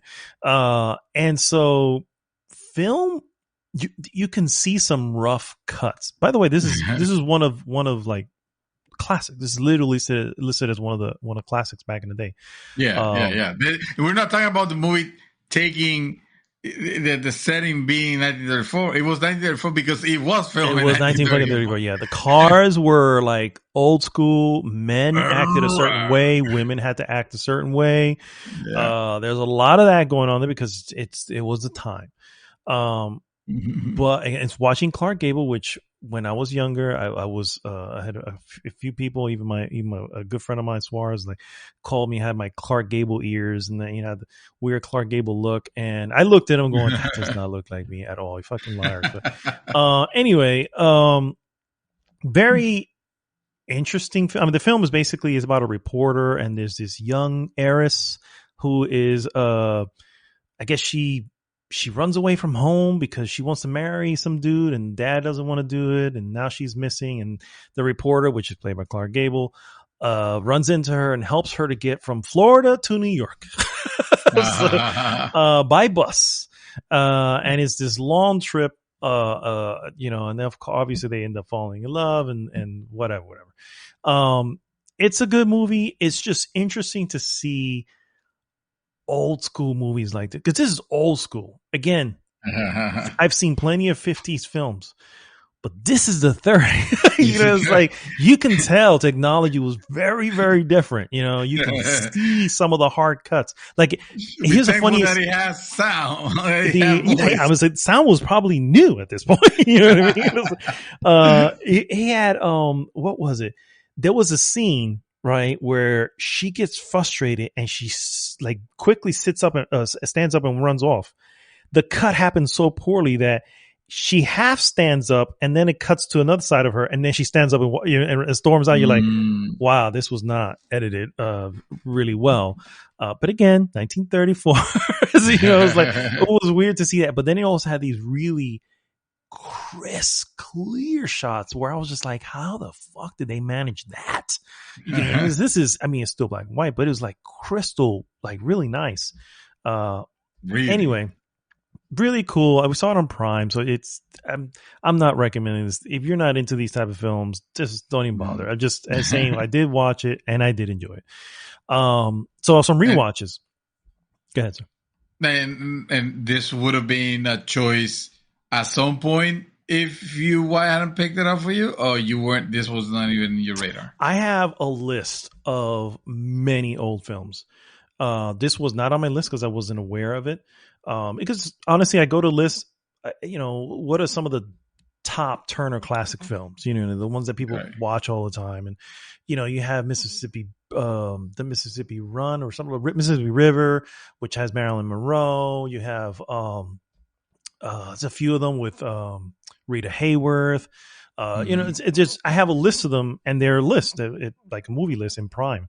So I do have some. It's just for whatever reason this never came up. But she was the one who spotted it, and I'm never not down to watch some of these older films because this is how movies started. It's cool to see where we got Guy Fieri, and even more important, it's cool to see how you have certain older things. Like Looney Tunes did this a lot.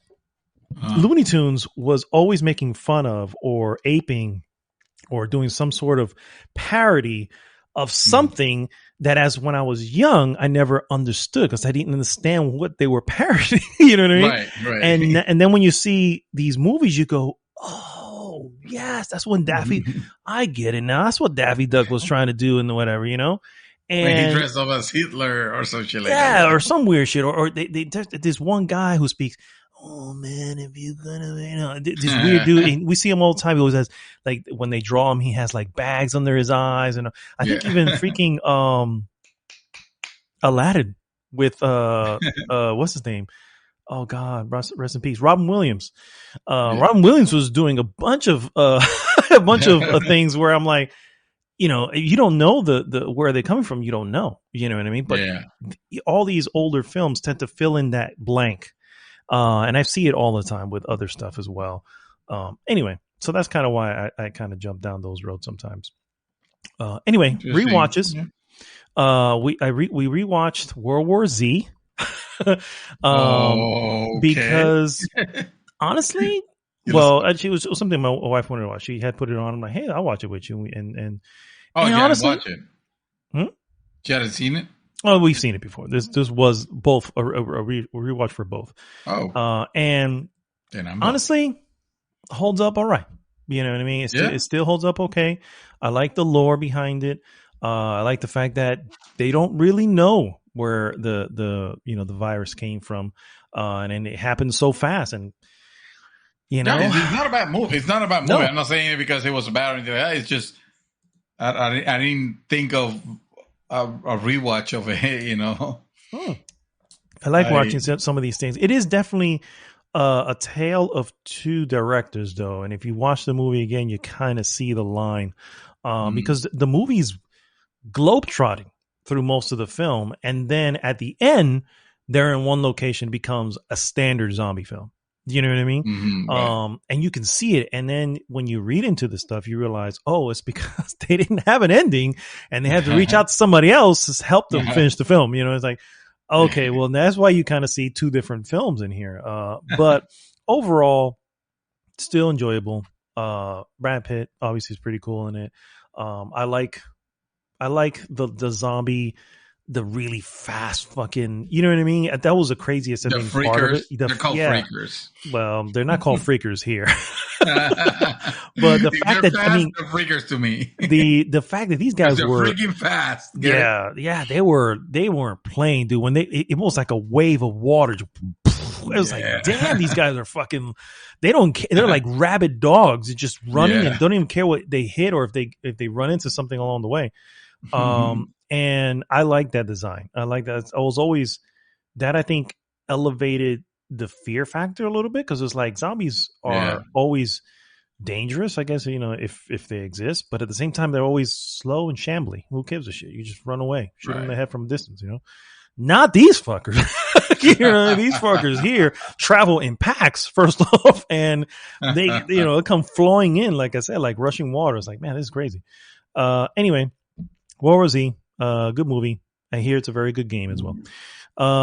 Rewatch Chicago, which is a great musical, and I highly recommend you watch. I know. Oh, Chicago, you told me, yeah. You and the missus, well, again, the missus more, doesn't really do musicals. This one is done a little bit differently in the sense that all the musical parts are actually in the actress's head. So it just kind of, it kind of plays like that. You have your real life section, you have the musicals, and you realize she's more imagining this than anything else. Yeah. And so that's why it plays all right, because it's like, okay, I get it. This is a story about, obviously, it's kind of a weird story. She ends up killing her lover, try to get her husband to take the blame for it because, whatever. And she ends up getting sent to jail. Turns out she goes to Murderous Row, which is a bunch of women who have killed their husband or lover for some reason. And they're trying to obviously survive. And it's like 1920s or 30s Chicago. Has Renee Zellweger, Catherine Zeta-Jones, Richard Gere. Richard Gere is great as a cast. Oh, hell yeah, dude! This is legit right here, bro. Yeah. And not to mention the music is fucking awesome. But anyway, yeah. Rewatch that again. Enjoyable. Might throw it in again at some point this week. Rewatched A Bronx Tale, which was one of my favorites from back in the day. Bronx Tales, the movie came out in the 90s, but it takes place in the 60s in the Bronx. And it's a story of it's written by Chaz Palminteri. You know him probably by face, not by name. But this is the first directorial debut of Robert De Niro. So this is his first film he ever directed. And in retrospect, you can kind of see it's a little rough around the edges. Still has a great score. It's probably one of the top movies of its time.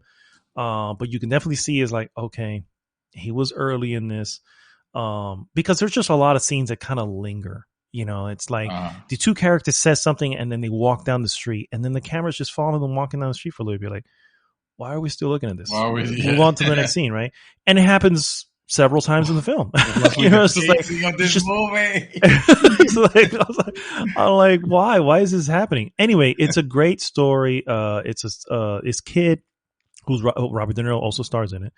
Robert De Niro's son who befriends a gangster, like a mobster, or a gangster, I would say, within the streets of the Bronx.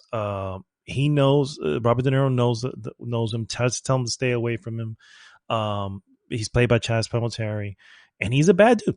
He's a bad dude. He's into money, drug running, and all this other stuff. But Chaz, which is the bad guy, his name is Sonny. He respects the kid and doesn't want the kid to do his own. So it's just this thing about almost like a kid with two fathers.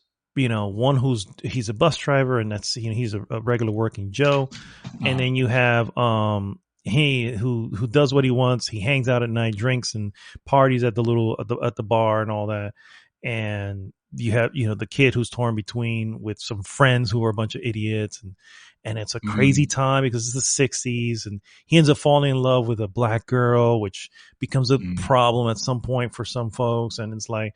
Wow. It's that time. It's that type of thing. A lot of subject matter on this. Yeah, it's really What's interesting. The movie about everything, everything you can possibly think of. And so anyway, cool movie. I rewatched it again. I'm glad I rewatched it. And then finally, this is the final movie here. We can finish with this here. This is not a you say like it's a warning or something. It's like, dude. Like I know. Time. I just feel like a lot of these movie people are like, what the hell, bro? Here comes Mad Dog with his damn frou shit again. This is we're not editing or putting together a production. This is hey. You guys are just hanging out with us.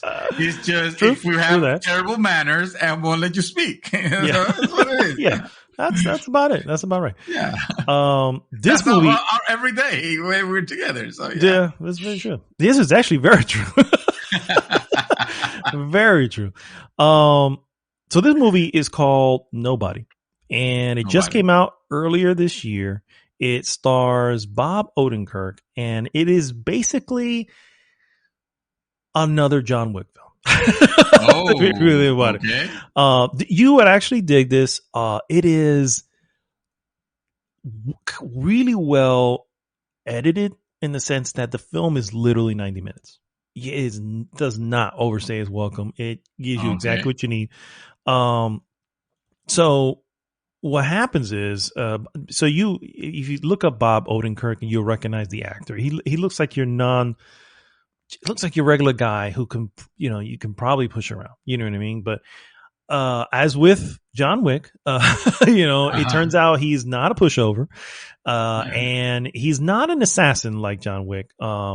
He's something else. But he sort of snaps at one point, you know what I mean? And he can't take it anymore. And then he, rubs the wrong folks, and now it becomes a whole thing. And it is actually a lot of fun. It's a fun movie. I'm trying to recognize any other stars if you would recognize them, but the RZA is in this. I don't know if you know the RZA, but he's in this, and which shocked me because I didn't recognize his voice, and at some point he appears. I'm like, oh, the RZA. Okay, all right, that's good to see. It's a lot of fun, dude. I mean, I don't know what to say. I don't want to spoil anything, but it's an action film. Doesn't seem like it at first. It feels like you're just, it's going through his normal motions throughout the day, and you don't really know what he does and why he stopped doing the other thing he did. And of course, it explains it as you go along. And it's, it's interesting. If honestly, if you like John Wick, you're gonna like this. Doesn't? Yeah, exactly. And you're gonna like this. You're gonna we watched fucking what was it? Bubblegum Shakedown? No, milkshake. Wait, bubblegum milkshake. What? Is it bubblegum milkshake? Hold on, No. I have it on my list here. I can find out here. Bubblegum. I mean, there's no bubblegum, is there? No, there's no bubblegum. Gunpowder milkshake. There you go. Yeah. Well, if you like gunpowder milkshake, you will like this. Oh, yikes. Okay. Hey, I was okay with gunpowder milkshake. It was kind of ridiculous, and I liked it. So this is also ridiculous, although much more realistic. In the sense that Bob Odenkirk is still, an older guy, and as an older guy, the reason I compare it to John Wick is because he gets hurt just like John Wick. I mean, John Wick is not infallible. You know what I'm saying? He can get hurt. Look all legitimate, all they weren't like the fantasized like, oh, I punched a guy and he flew out of a window. No, something crazy. No. It looks very realistic. This looks painful at some points. It's just like, ow. You're like, damn. Whoever the stunt actor is, first off, well done on editing because couldn't tell it was a stunt actor. And secondly, I feel for you, bro, because I know you broke something. You know what I mean? Who knows? I don't know if Bob Odenkirk did his own stunts. Highly unlikely, but he did get fit, not pumped, but he did get fit for the film. We saw this. I want to say it was one of our trailer of the weeks as well. So definitely pretty cool. I just rented it. It's available for rent on Prime, and I just wanted to check some, have something to an action type thing. Yeah. And it's pretty good. I definitely one I can recommend. I'm going to give this. I'll give it 3.5. I'll give it 3.5 because again, it doesn't overstay its welcome. Nice. It's not a fucking 2.5 hour long trek through the streets of whatever, It's like, it's 90 minutes, bro. In 90 minutes, it told exactly what it needed to say. Actually, I would even go so far and say, you understand the character, what they're going through within the first 10 minutes of the film. Really well. I mean, it just explains so much with the fast cuts that it does, and you just kind of get it. And if you've seen, going into the movie, you saw the trailer, you kind of already know what's going to happen, but you can kind of see, fill in the blanks behind why at some point he gets to this point. And man, Bob Odenkirk is a great actor too. He's the main star of Better Call Saul. Actually, you remember him as Better Call Saul from Breaking Bad. Yeah, Breaking Saul. Bad. Yeah, and so fascinating to see him here kick his ass. You know what I mean? But Nice. why not? You know what I mean? And so yeah, that's all I've been doing.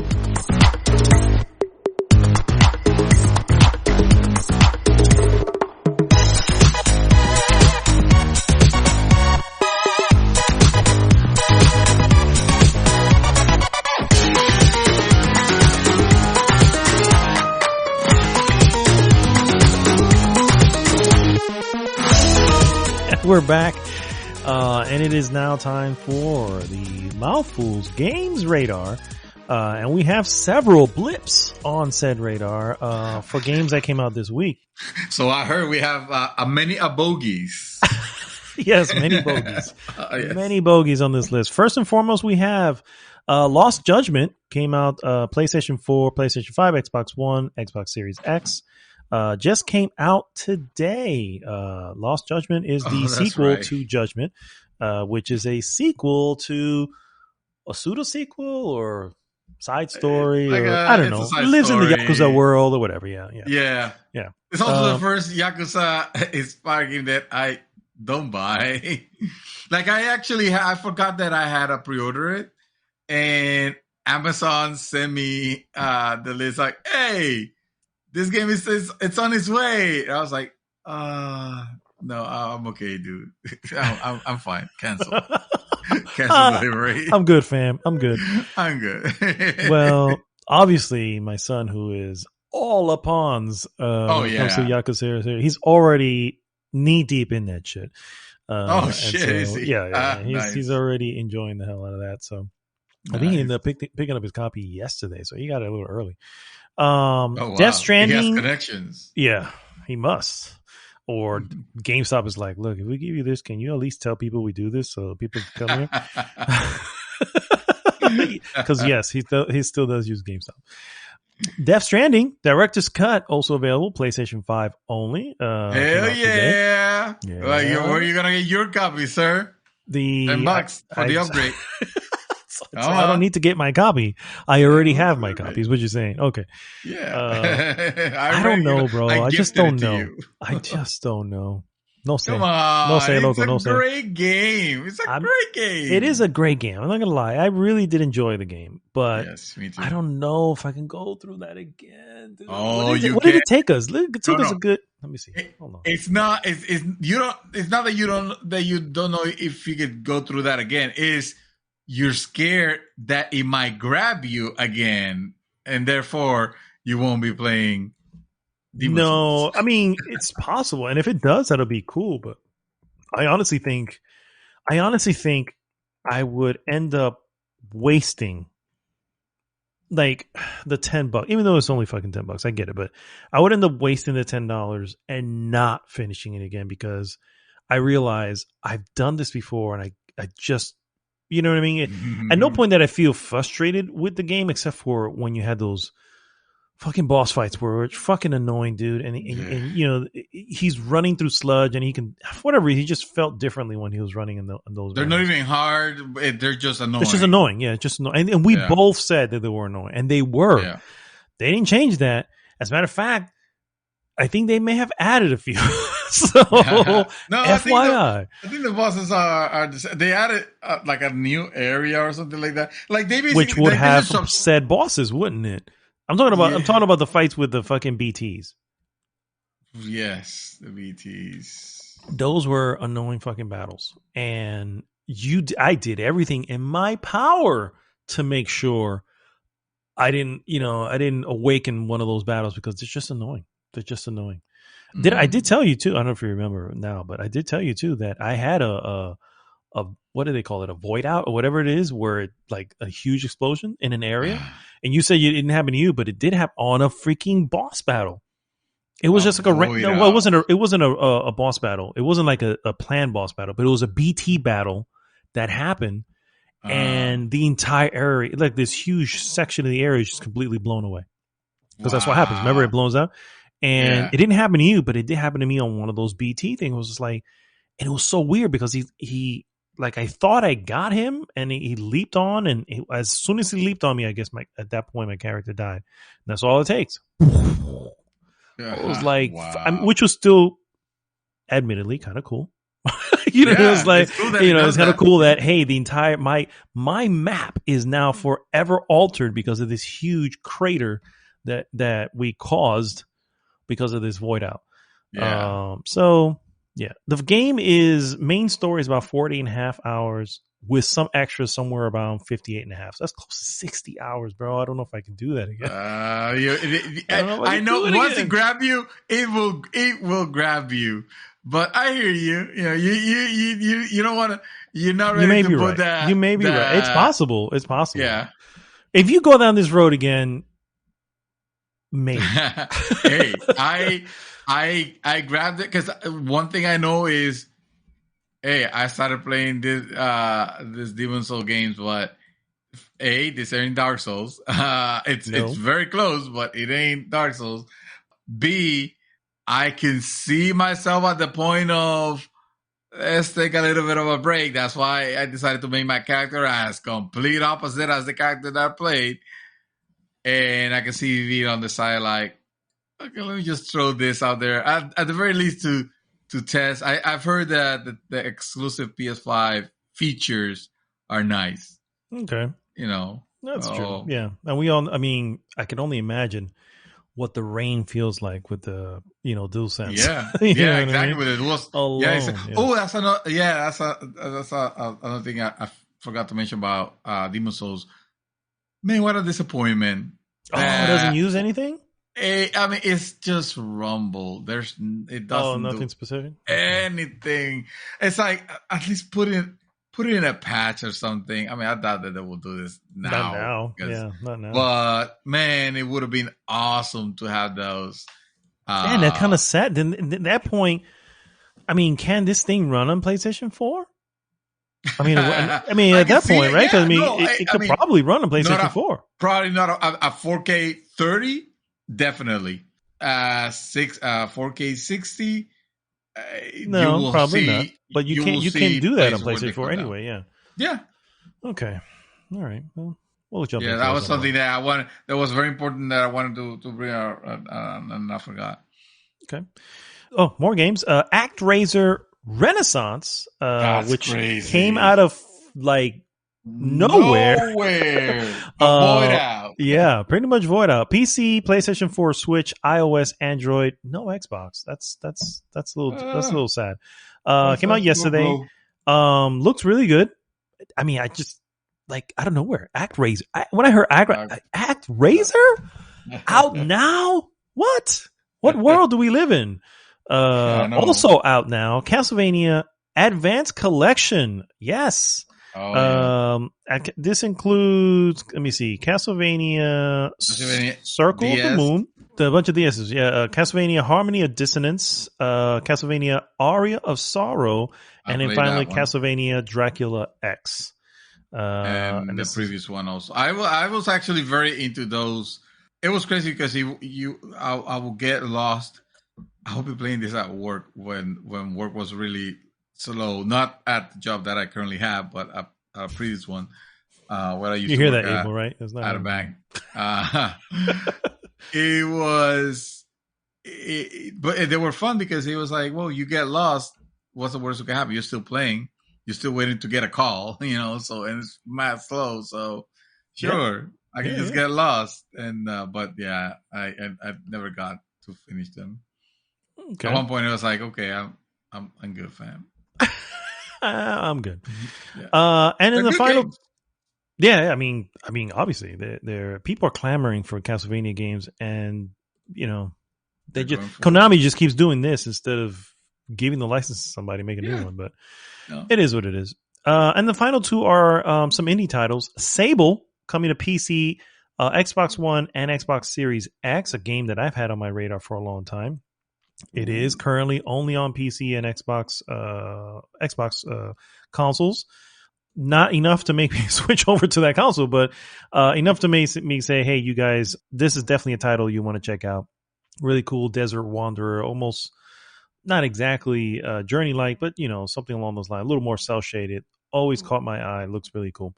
And then finally, of course, Kena, Bridge of Spirits, coming PlayStation 4, PlayStation 5, and PC, which is another game that they showed off. Very, very. This is for obviously PlayStation. Very. How do I say this? Almost Pixar-like. Pixar-like, yeah, very Pixar-like game. Yep. And it finally came out. It's only $40 for the standard version, so something interesting if you want to look into it. And so yeah, those are our games on our Mouthful Games radar. Are you forgetting a particular one that was also part of it? That's also out this week. Kind of an important one. Out this regardless week? of how we feel. Yeah. Hold on.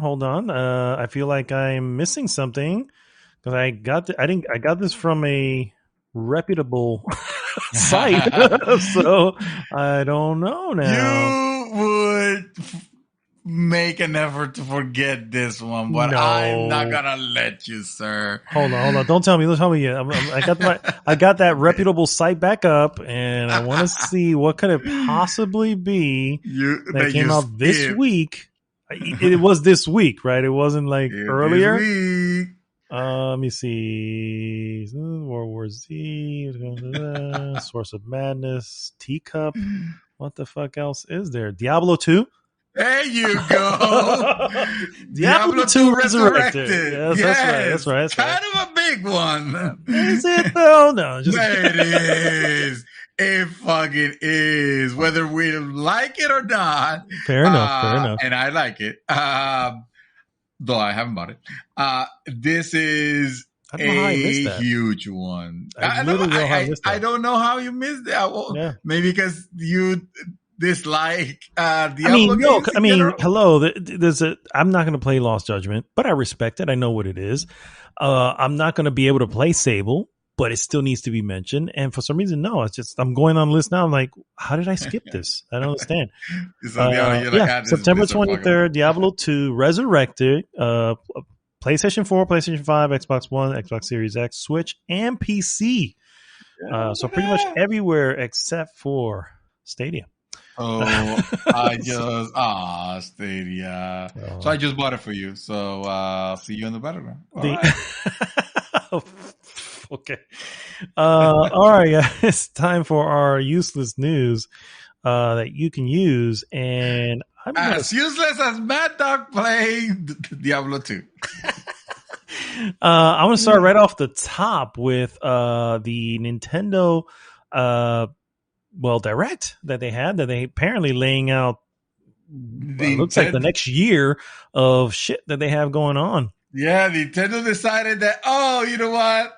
Sony had his E3 late. We need to have our E3. We're gonna have our E3. Well, what's out there? I guess a lot of people wants to know about a particular title. There's a few interesting things here. Yes, indeed. So we'll get into them here. I'm just gonna go down the list the way it's fucking listed here.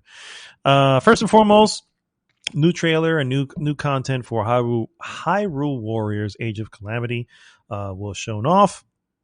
Not really interested in that game, so I'm just going to skip on to the next thing. Sir. Yes, sir.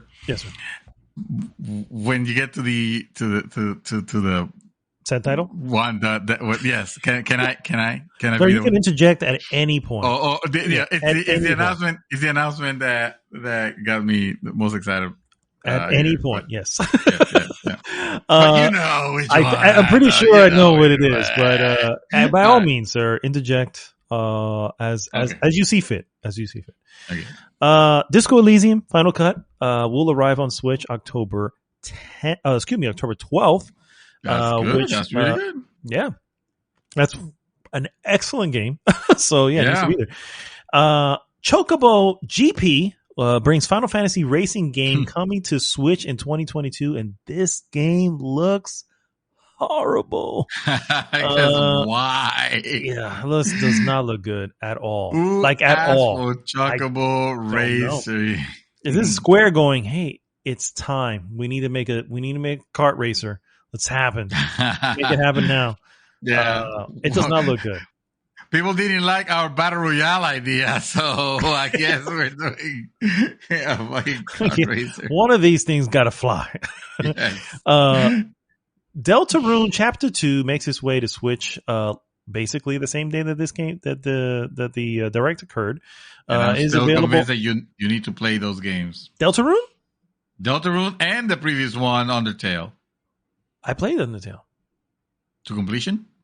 No, not to completion. I put some good time into it, but not to completion.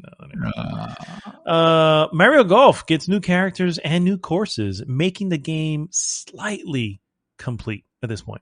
Dying Light 2, Stay Human, the cloud version, and Dying Light Platinum Edition are coming to Switch. Dying Light 2 will arrive on the Switch on February 4th, 2022 as a cloud version, and free demo will be available the same day. On October 19th, Dying Light Platinum Edition will be released on the Switch and will help prepare fans for the sequel. Speaking of Platinum, can I, sir? Yoko Taro's card RPG Voice of Cards heads to Switch this October. Sir, I have to speak about this one real quick, and I am not in any way delaying the inevitable here. I'm just saying this one, for whatever reason, like I was like, a card action. Then it started showing the videos. Like, this kind of looks a little interesting. I'm not gonna get it. I'm not gonna forget it. I know I'm not gonna get it, but I gotta say, it looked pretty cool. Everything is represented as cards, even the world that you traverse, which is really interesting. Yakutaro upcoming card-based RPG Voice of Cards, The Isle of Dragon Roars, will be released on Switch on October 28th. In this game, everything is represented as cards on a tabletop, including shops, characters, towns, and more. So it's interesting. I'll leave it at that. Yeah. Moving on. Project. Okay. I mean, check out the trailer at some point, but interesting. Project Triangle Strategy, now called Triangle Strategy, and will be released on March 2022. This is Square Enix tactical RPG, sort of a follow-up to Octopath Traveler, but more of a strategy game. Looks pretty cool. Still looks good. They did make, because they released a demo a while back, and they did make a lot of changes to it based on feedback. And I got to respect that. You know, this was something that a lot of games would probably do. You know what I mean? And they don't always. And obviously, you know, the feedback comes after release. But it's still pretty cool that they did that. The aforementioned Actraiser Renaissance Remastered, obviously, is coming already out. Castlevania Advanced Collection, also mentioned, the 4 games that I mentioned before. Star Wars Knights of the Old Republic will make its way to the Switch this November. What? Yes. I thought it was a Sony exclusive. This is not the remake. This is just the original game. Yikes. Yeah. Oh, Let them have cake. Let them have cake. Wow. Hey, I looked at it, I was like, oh, okay, so we're not doing the remake here. Okay, good to know. November 11th, coming to the Switch. Still looks all right for the record. Mario Party Superstars gameplay and maps are shown off. Animal Crossing will get its own direct in October. I don't know why they had to mention that here, but they did. Super Smash Bros. Ultimate Fighter. The announcement of the announcement. There is another one. Super Smash Ultimate Fighter will be revealed also in early October. Monster Hunter Rise has a Sunbreak expansion pack. Splatoon 3 gameplay and return of Mammalians single player campaign has been revealed. And Bayonetta 3 gameplay and 2022 release window revealed. Nearly 4 years after its reveal, we finally got a look at Bayonetta 3 gameplay and window release, which is 2022. Sir, the floor is yours. So, I am finally very excited to announce that Nintendo had announced that Chris Pratt will play Mario on the big screen. Yeah, that's right. Chris Pratt is the voice acting as Mario on a feature film that Nintendo is working on with Illumination, the studio that made Despicable Me. The other name that I've heard here is Anya Taylor-Joy is Peach. Jack Black is Bowser. Charlie Day is Luigi. And Seth Rogen is going to be playing the voice of Donkey Kong. Whoa. Keegan Michael Kay is also playing Toad.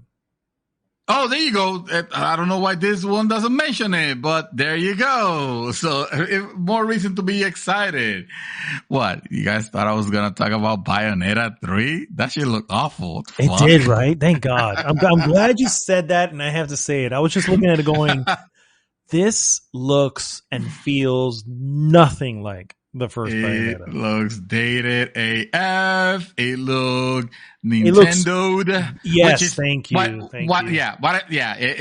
don't mean because I don't mean to throw Nintendo under the bus here. No, it looks Disneyfied. It looked Disneyfied. Exactly. The Nintendo games could look amazing, and we already know that they definitely have the chops and the prowess to make some things amazing. Nothing here made me excited about Bayonetta 3. And I'm a big fan of Bayonetta 1.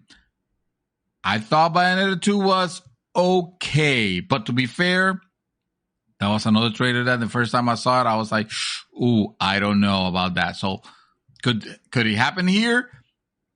I don't know if it's gonna, because it looks like the elements that make the first one so cool, which was that, she being, basically the evil side. You're playing the evil witch, basically against the forces of and that's just out the window. It's just awesome. That's where happened to all that? Did part 2 have that? That's when they started softening it, because now you have the combination of But now I feel like this time, like, I don't know what you're fighting. Like, I don't know what that was, dude. I was like, I have no idea what the hell we're fighting here. It looks like it's going to be this is the RoboCop 3 to RoboCop 1. And we don't want that. Sir, I don't want that. That was a beautiful analogy. Absolutely. Because RoboCop 3 was PG-13. And RoboCop 1 and 2 were not in any way PG-13. For a good reason, because they didn't need to be. Circling back, though, dude, Chris Pratt playing Mario. What the fuck is going on here? What Mario are we getting? Like, when I saw Chris Pratt, and I was just like, no, wait a minute. Mario? And I was like, well, maybe he can do the weird, accent. It's a me. Maybe he will do that. Then I started seeing the rest of that. I was like, okay, no, we're going a whole different route, aren't we? This is going to be Detective Pikachu. Mario? This is going to be Detective Pikachu, where Pikachu sounds like fucking Ryan Reynolds. It sounds like fucking Deadpool. Okay, ooh, you know what? I'll take that. Actually, that sounds Have awesome. you seen Detective Pikachu?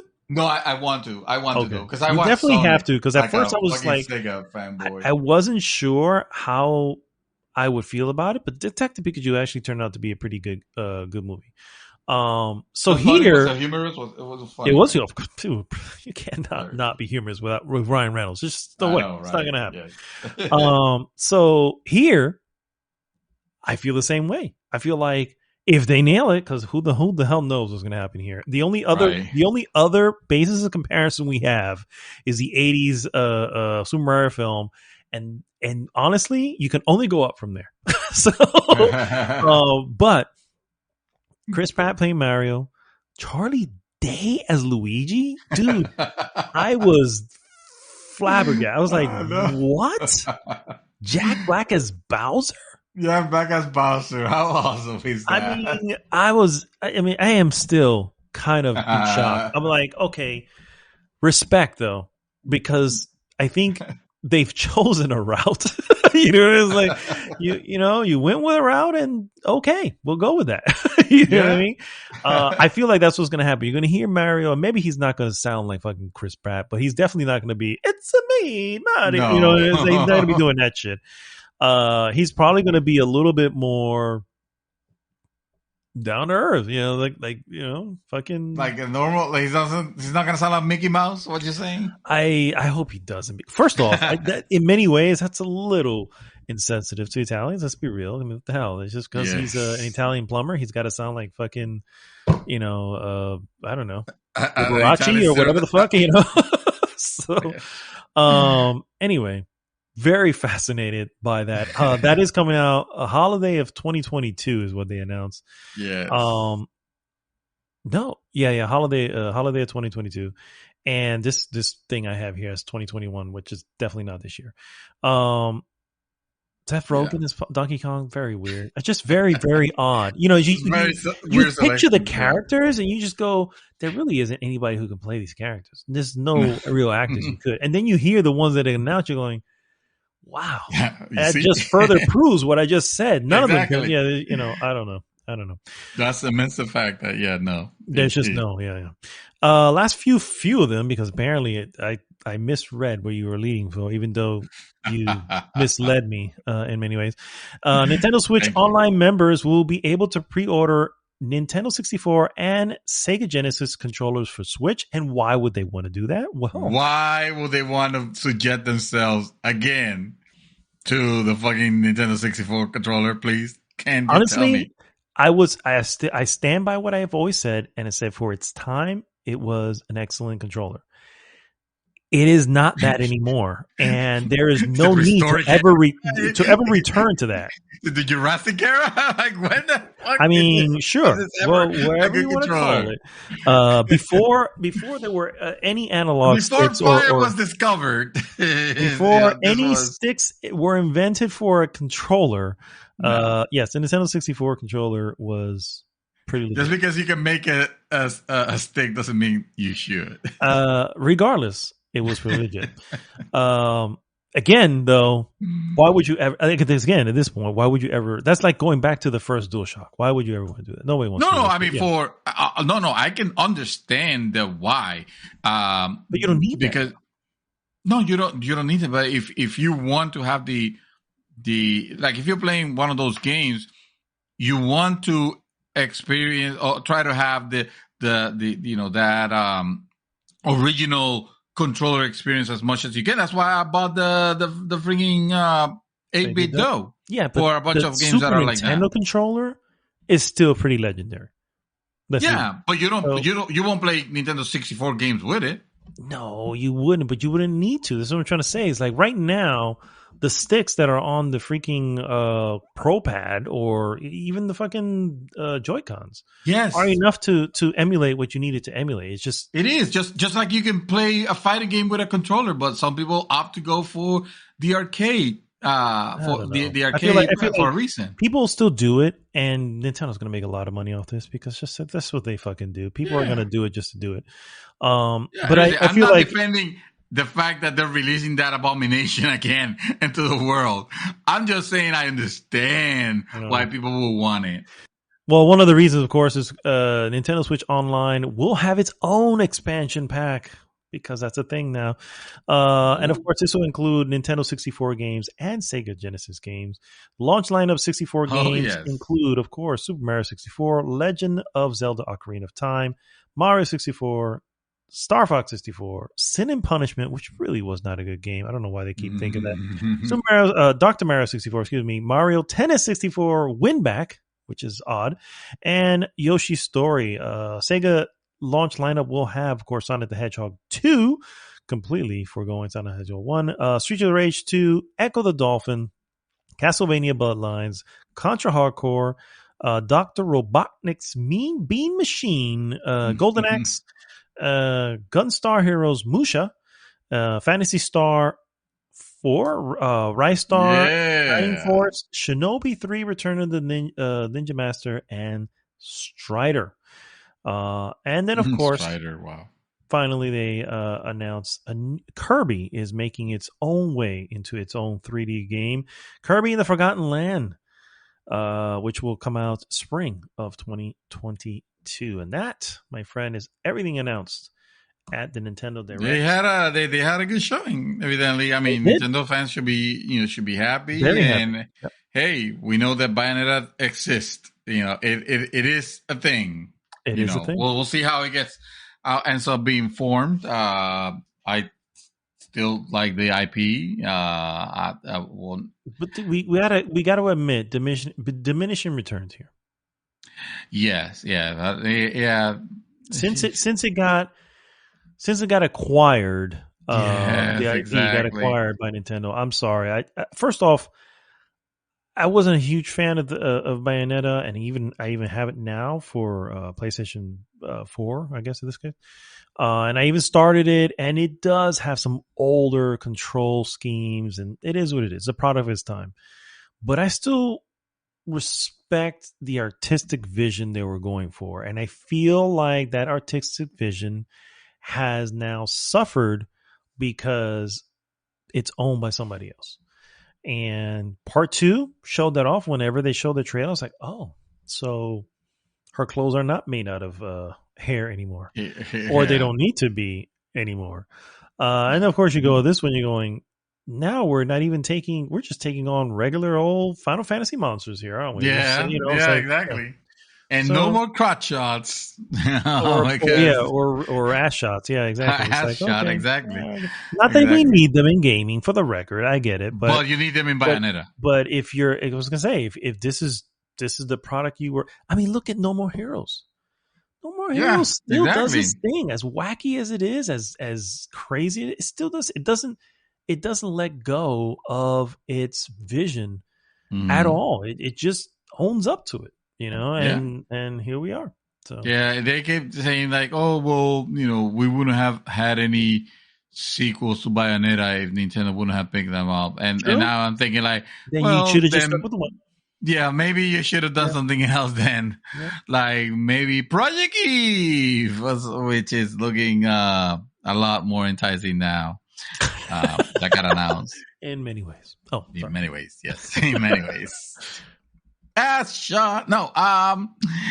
So this one I found a little bit strange out there because I didn't even know that this was actually a project. But Microsoft's Perfect Dark reboot will be co-developed by Crystal Dynamics. That's right. The Square Enix Avengers and Tomb Raider studio brought on board. So you heard it here. Microsoft has bought Crystal Dynamics. Just FYI, if you had any questions. That's all. Microsoft's mysterious new Perfect Dark game will be co-developed by Marvel's Avengers and Tomb Raider's studio, Crystal Dynamics. It's a surprising announcement, I'll say, considering the fact that this reboot, until now, was an entirely first-party game. Sorry, first-party project, I should say. Crystal Dynamics, meanwhile, is a subsidiary of Square Enix. But it does make sense. The initiative, Microsoft Santa Monica-based team set up to work on the project, was founded by former Crystal Dynamics boss Daryl Gallagher, and also counts Tomb Raider's reboot director Daniel Newberger among its ranks. Perfect Dark update. We are partnering with Crystal Dynamics, a world-class team behind character-driven games such as Tomb Raider. No mention of Marvel's Avengers, huh? Okay. To bring this first-person spy thriller... to bring this first-person spy thriller to a new generation, the initiative revealed on Twitter on Sunday. It says this morning, but on the morning this was announced. Anyway, and actually they make a quip of, yep, there's no mention of Marvel's Avengers there. Wow. This was Eurogamer. That says it all. Score Eurogamer. The team also couldn't pass up a chance to work together. We're still early in development, but incredibly excited to use this unique opportunity to deliver the vision for Perfect Dark. So, this article just reminded me that we did see an announcement of rebooted Perfect Dark at the Game Awards last December, but it was like, I don't think anybody remembered because Perfect Dark was not a good game on the 360. I realized that it was probably a good game on the N64 when it was out on the N64 and yada, yada, yada, but it was. No. I'm going to be honest with you. It was just more futuristic Goldfinger. And yeah, that's what I feel about it. Yeah, that's really because I can feel like say it's right overrated. Now, yeah, exactly. Yeah, it was great for its time. For its time, it was. I'm not gonna I can't take away from it. But also, that's it. I'll never forget just jumping from PlayStation 2 era games, Black. Remember Black? I do. To first person shooter, to 360's Perfect Dark, and being like, what the fuck am I playing here? Like, that was the first game I bought for my Xbox 360. I was like, what the fuck is this? I mean, when we have graphics and gameplay and the look of games like Black, to go to Perfect Dark felt like, okay, this is PlayStation 2 era first generation. What you're giving me with a little bit more art-res graphics. But this graphic looked terrible because they look terrible. And this gunplay is not fun at all. Like, if you're telling me this is the console, for this is like your Halo on it, then you guys are far. And it wasn't, because then Halo 3 came out and saved the day. Thank goodness. Yes, thank goodness for Master Chief. Wow. Thank goodness for the Chief. My next piece, guys. The battle continues. Epic Games' popular video game Fortnite could remain banned from the App Store indefinitely, despite the carry-based company's willingness to play by App Store rules. Epic co-founder and CEO Tim Sweeney said on Wednesday, Fortnite has been kicked off of the App Store ever since the company inserted its own payment system within the game, thus violating Apple's rules that mandate developers use its in-app payment system and pay a 30% fee on all purchases. That, of course, led to Epic's high-profile antitrust case against Apple, which a judge ruled earlier this month. However, while Judge Yvonne Gonzalez Rogers ruled that Apple can no longer block developers from communicating alternative payment options to customers outside of the App Store, her ruling stopped short of letting developers insert their own payment systems within the apps. She even determined that Epic had actually breached its contract with Apple when it placed an alternative payment system within Fortnite in August of 2022. Epic has appealed Gonzalez's ruling. This is Tim Sweeney on Twitter. Late last night, Apple informed Epic that Fortnite will be blacklisted from the Apple ecosystem until the exhaustion of all court appeals, which could be as long as a 5-year process. In a tweet on Wednesday, Sweeney published an email he sent to Apple saying that while it's appealing the court's decision, it has paid Apple its owed $6 billion and promised to adhere to the Apple rules on any of the Apple platforms it operates on. Sweeney added that Apple had long told them that Fortnite could return to the App Store if Epic Games follow Apple's rule. But now, Sweeney said, Apple is retaining its ban on Fortnite until all appeals in the lawsuit have been exhausted. A process Sweeney obviously could take up to 5 years. So, yes. I imagine that being like they were celebrating, like, yes, guys, we won, and then Apple is like, oh yeah, well, we're not gonna let your game until all of this is cleaned out, and they're like, which what? They can do because that's their store. Yeah, exactly. We're like, no, hold on, that's not Judge. He's saying that. Come on. That's not the way you play. George is like, yeah, it's their store. They don't have like any other store. They don't have to carry a product if they don't want to.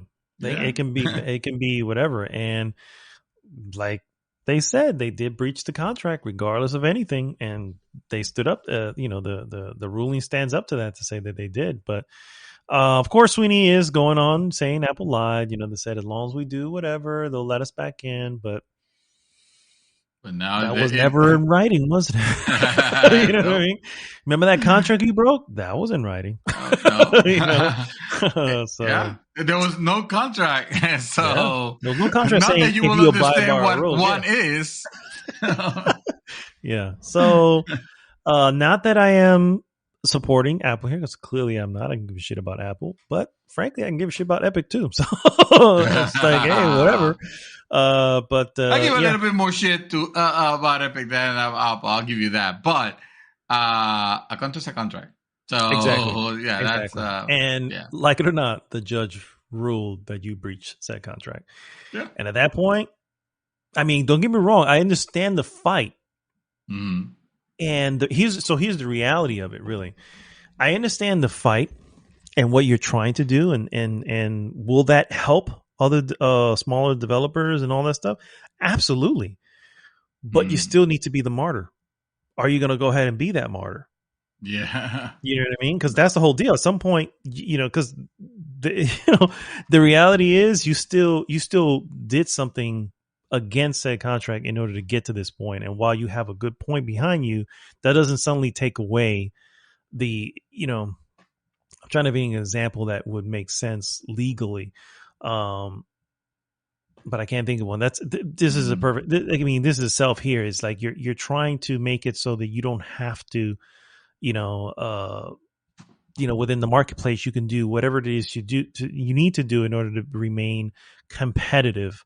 And earn the money of everything you're doing, because not like Apple's putting any money into creating whatever it is you're doing for Fortnite. They're not, but it's still on their marketplace. And that's the problem in the end. It's like, that's why was that not why you created your own marketplace? It's like, I don't understand. Why would you just go with that? But that's why I'm not 100% on board either with Epic, because it's like, they just want to be everywhere and put their stuff everywhere. And it's like, yeah, it doesn't work that way. You're trying to make it sound like it's for the people, but in reality, it's for you. It's for you. Yeah. So. I mean, it's the 2016 elections all over again. So whoever wins, we lose. True. Yeah. Guys, it's time. It's time for you to cancel your pre-orders, because Far Cry 6 won't feature ray tracing on PS5 and Xbox Series X. Ray tracing will only be available on PC. Can you believe the nerve of those people? I don't, because it is. They are keeping a feature. They're locking it behind an exclusive. Oh, that's right. Consoles are probably consoles are powerful enough. They're not going to work on the game that much to bring ray tracing to it. Also, it's fucking ray tracing. Also, I don't care. I mean, I'm still into the game and I'm still going to get it. I wasn't expecting ray tracing. I really do want 60 frames. So you better deliver 60 frames. Yeah, or else then you're fucking screwed. Yeah, exactly. You done fucking screwed you. Then we're gonna be canceling our pre-orders. Yes, precisely. Yes, I'm glad we're on the same page. Yeah. Ubisoft has revealed that Far Cry 6 will not feature ray tracing on consoles. This news comes by way of Tech Radar, which reached out to Ubisoft for confirmation after Ubisoft 3D team lead programmer told WCCF Tech, WCCF Tech, I should know them, that ray tracing will be a, quote, PC-only feature, end quote. Alongside ray tracing, AMD's Fidelity FX Super Resolution feature will be found only on PC versions of Far Cry 6 as well. That's like upscaling, like it's not really needed. Ray tracing is a PC feature only, Ubisoft told Tech Radar in a new statement. On console, our objectives has been to take advantage of new hardware capabilities, optimizing performance, targeting 4K, and achieving 60 frames per second. There you go, Meta. For instance, all while ensuring that the experience on the previous generation of consoles will remain consistent. There's your answer. Boy. There's your answer. That's the reason why. So what they're saying is that later on, tracing. they will have the PlayStation 5 Xbox Series X upgrade that maybe they'll pay for, or maybe they'll charge for. A patch, maybe there, ray tracing. Maybe. Yeah. No, if we both go supersonic, then that means that's the case. Yeah, that's true. If he is all get out. Yeah. Because there's no reason. I mean, these consoles can actually do ray tracing. In Generation Pass, ray tracing remained a exclusive feature to PC, but with the release of the PS5 and the Xbox Series X, some games on the consoles have featured the real-time lighting effect. For example, Doom Eternal has ray tracing on PS5 and Xbox Series X, as do other titles like Spider-Man Remaster, Spider-Man Miles Morales, Deathloop, and more. Oh, I didn't know Deathloop had ray tracing. Did you activate the ray tracing? Oh, that's right. I don't think so, because I don't think so, because it'll probably lock your frame rate at 30. At 30, yeah. And I think I went to the 60. And to be fair, it looks fine. You know, I mean, it doesn't. I mean, yeah, I should probably throw it on just to see, but I don't think it's gonna. Yeah. Because you know, honestly, I want to say early on, I looked at it and you know, you have some puddles and stuff like that, and I was like, okay, well, it doesn't look horrible. You know what I mean? It's not. It's not. You know, nasty ass puddles, but it's also not crystal clear or whatever, you know, but it still has, you know, it's still reflecting the surface of whatever. And I'm like, okay, I can deal with that. Fun fact about the game, just random fun fact. In many cases, you can take people out on the other side of a room, and if they're behind a glass, and I love to do that. That's a lot of fun to just take them out and you hear the glass shatter and people are, huh? Oh my God. You know, sorry. Go ahead. No, that's it. Oh. That's it for that one. All right. So my last piece, guys, I've misplaced. I didn't realize he was done. My last piece is Shang-Chi and the Legend of the Ten Rings will hit Disney Plus this November 12th. Oh, yes. That's right around the corner. It is, yes. Notably, this premiere dates places Shang-Chi streaming debut outside of the 45-day exclusive theatrical window planned for the film. So this could mean that Shang-Chi will also be available for digital purchase and rental before it hits Disney Plus subscribers. I'm kind of digging this. I'm like, okay. It just came out. I was like, you know, maybe I can move things around, try to sneak out and go check this movie. I'm like, November 12th? Fuck that. I'll just wait. You know what I mean? It's coming anyway. That's what I was thinking. It's like, I know how you're going to watch this movie. I mean, honestly, I thought it would be, like I would have thought it would be next year. Like, it's not coming until next year. Right. Like, okay, it is what it is. But no. And then I think next month, if I'm not mistaken, Black Widow comes out on Disney Plus. So I got myself 2 movies back to back, month for you know, I'm like, I can do this. Yeah, streaming future, brother. Streaming future. Meanwhile, when is the Eternals coming out to theaters? I think this. I want to take my wife to take them. Oh, November. Okay, so around the same time. Okay, that's cool. That's cool. You know what? Also, is cool actually. The November 22 care of November 5th. Okay. Yep. Looks like the PS4 CMOS battery issue has been fixed with a firmware update. I didn't know there was a CMOS battery issue with the PS4, but apparently it was a big one. And I had that shit for almost a decade. That's right. You do have it. Yeah. Update your firmware then. It appears that Sony has. I don't have it anymore, but yeah. Sorry. Has fixed the PS4 CMOS issue, which affected the console's internal clock battery.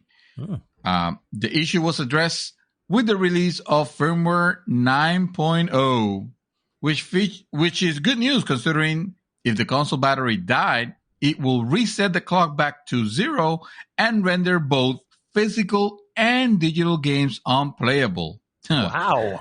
Yeah. Son of a bitch. It's not a little issue that he had. He was a major motherfucker. He's like, nope, your battery died. So did your console. Yeah. All those games you thought you owned, you don't own that shit no more. Nope. You don't own that shit no more. Nope. Upgrade to PS5. Available now.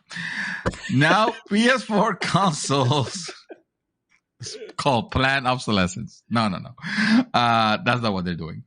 Now, PS4 consoles with a dead battery can once again play games which are no longer crashing at startup. Trophies are also once again be enabled, but they won't have a date attached to it, of course, because nobody wants to see you gain your trophy for Dark Souls 3 on January 1st, 1900. The problem with the CMOS battery basically issue caused was that if the battery died, the system clock will not be able to tell the internal time, which render games unplayable. Like I said, in order to keep the games playable, users will have to maintain a constant connection to the PlayStation Network or buy a new battery for the system, which in itself was no big deal. But the new battery will also need to connect to the servers for authentication purposes. If the battery died and was replaced without a connection, users will no longer be able to play their stored games or physical games. And this worried PS4 users due to the fact that Sony could eventually take the PS4 servers offline in the future and their games will be lost to time.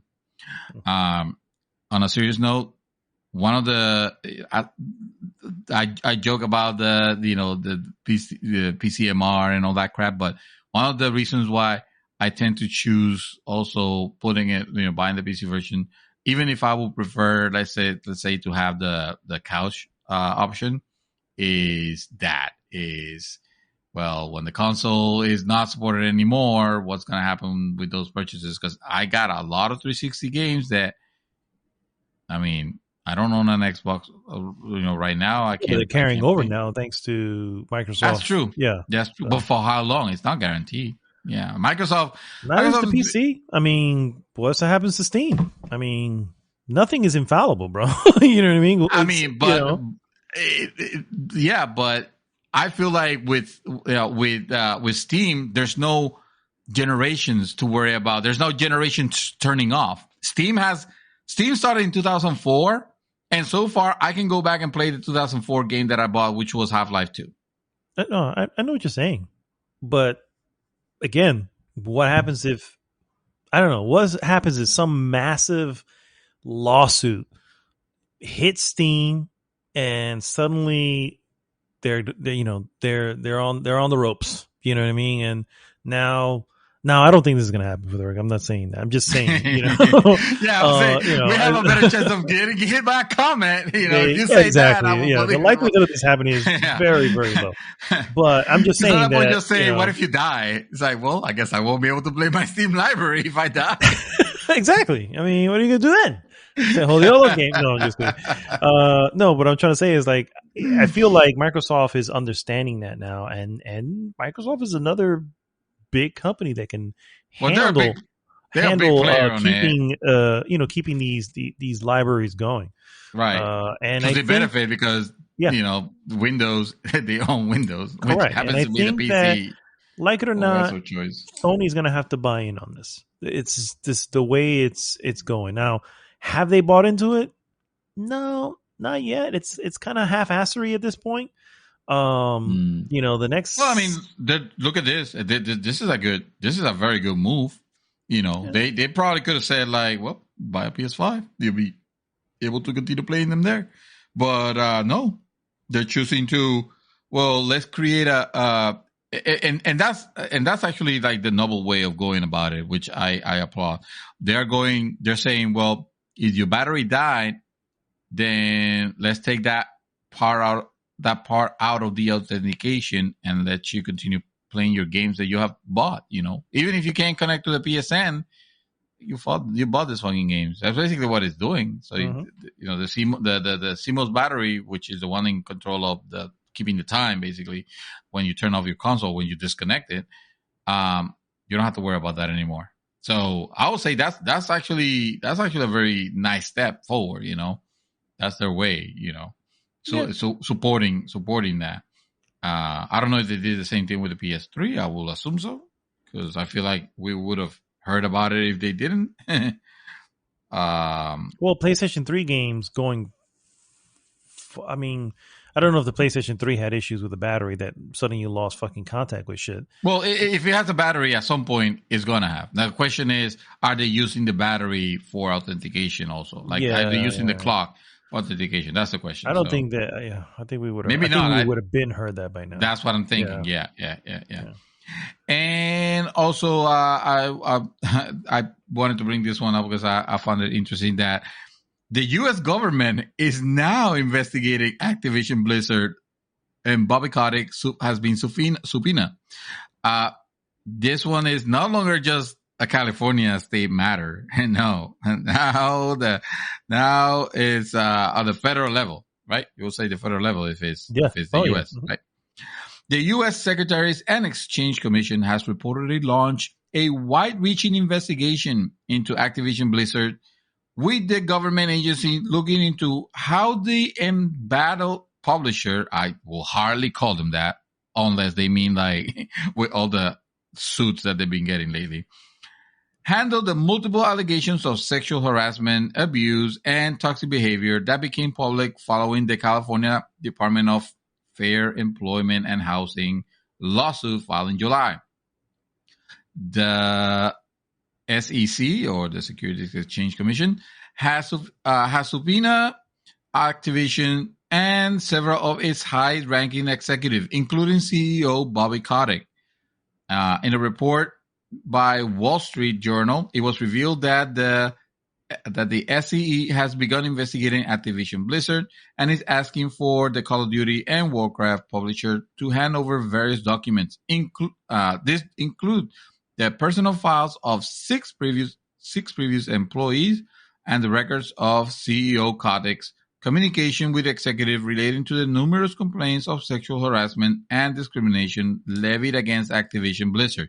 Dude, this is the fucking thing that every company fears. Oh, hell yeah. Mm-hmm. Government involvement into going into their shit for investigation purposes. Like, there's a lot of things that could be uncovered here that they will very likely not want it to go public. And it will. But at this point, se jodieron. That shit's going public, bro. Oh yeah, this is that's actually how I was gonna end this one off. It's like, dude, se jodió with Blizzard. Getting it. I mean, who knows how this ends up going, right? But it doesn't seem very hot. It doesn't bode well at the moment. Like it or not, there are once the government gets involved like that, and it happened with Discovery. It's what the thing that I sent you from Sacred Symbols when he was interviewing the lawyer and kind of going into the specifics for the lawsuit, and how some things are like, well, this is kind of trivial and they can fight this, and if they can say that this is old and they did or whatever. But he said it really, really on. No company wants to go through Discovery, because once you have that, all files have to be open, and once all files open, weird shit just pops out, and he mentioned at that point that weird shit that happened with Sony and Apple had something going on that was like, what the hell was that about? And it was just because Epic had to open their fucking files. It is like, well, it is what it is, and so it's obviously that was very that didn't mean anything. It was just funny to hear that something was happening there. But those are the type of things that pop out, and if you have skeletons, that's what I'm thinking. You know what I mean? They're out. Yeah, exactly. Yeah. You don't want the scrutiny of an investigation by the U.S. Department of anything. Yep, exactly. It's something that companies in general, tend to fear, and they tend to, regulate the operations of the employees to make sure that they don't do anything that might call the attention. Yeah. whether it's like money laundering or crap like that. Anyway, that is all I have, sir. Awesome, sir. All right, sir. We will take a quick break here. I'm going to go probably Get some grab a Oreos. drink and take a bio break or something. do manly stuff like get a drink and get some Oreos. Hey, Oreos can be manly if you eat them Oreos right. are super if manly. you're opening them up and licking the cream, then now we're in questionable territory. Oh, I never do that. I just eat them straight. I just eat them straight. And no judgment to anybody who doesn't. I just eat them straight. I liquefy them and drink it like the blood of my enemies. All right, we'll be right back.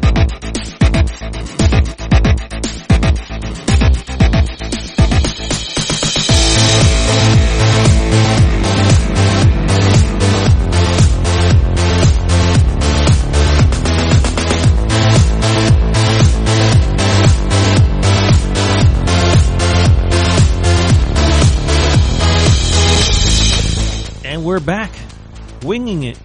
With our album, with the hot topic of the week. Hot topic again, guys, is the journey or is the ending? Son of a bitch! Son of a bitch! You see, son of a fucking sea biscuit. You try to rush it, it's just in the end. Is the ending more important than the journey? There it is. Is the ending more important than the journey? Of course, once again, we are, of course, talking about gaming in this sense. And, of course, it stems very recently, one may say, by two games, right? You just finished one, and I can definitely say that I just finished one, and I have an opinion on that as well.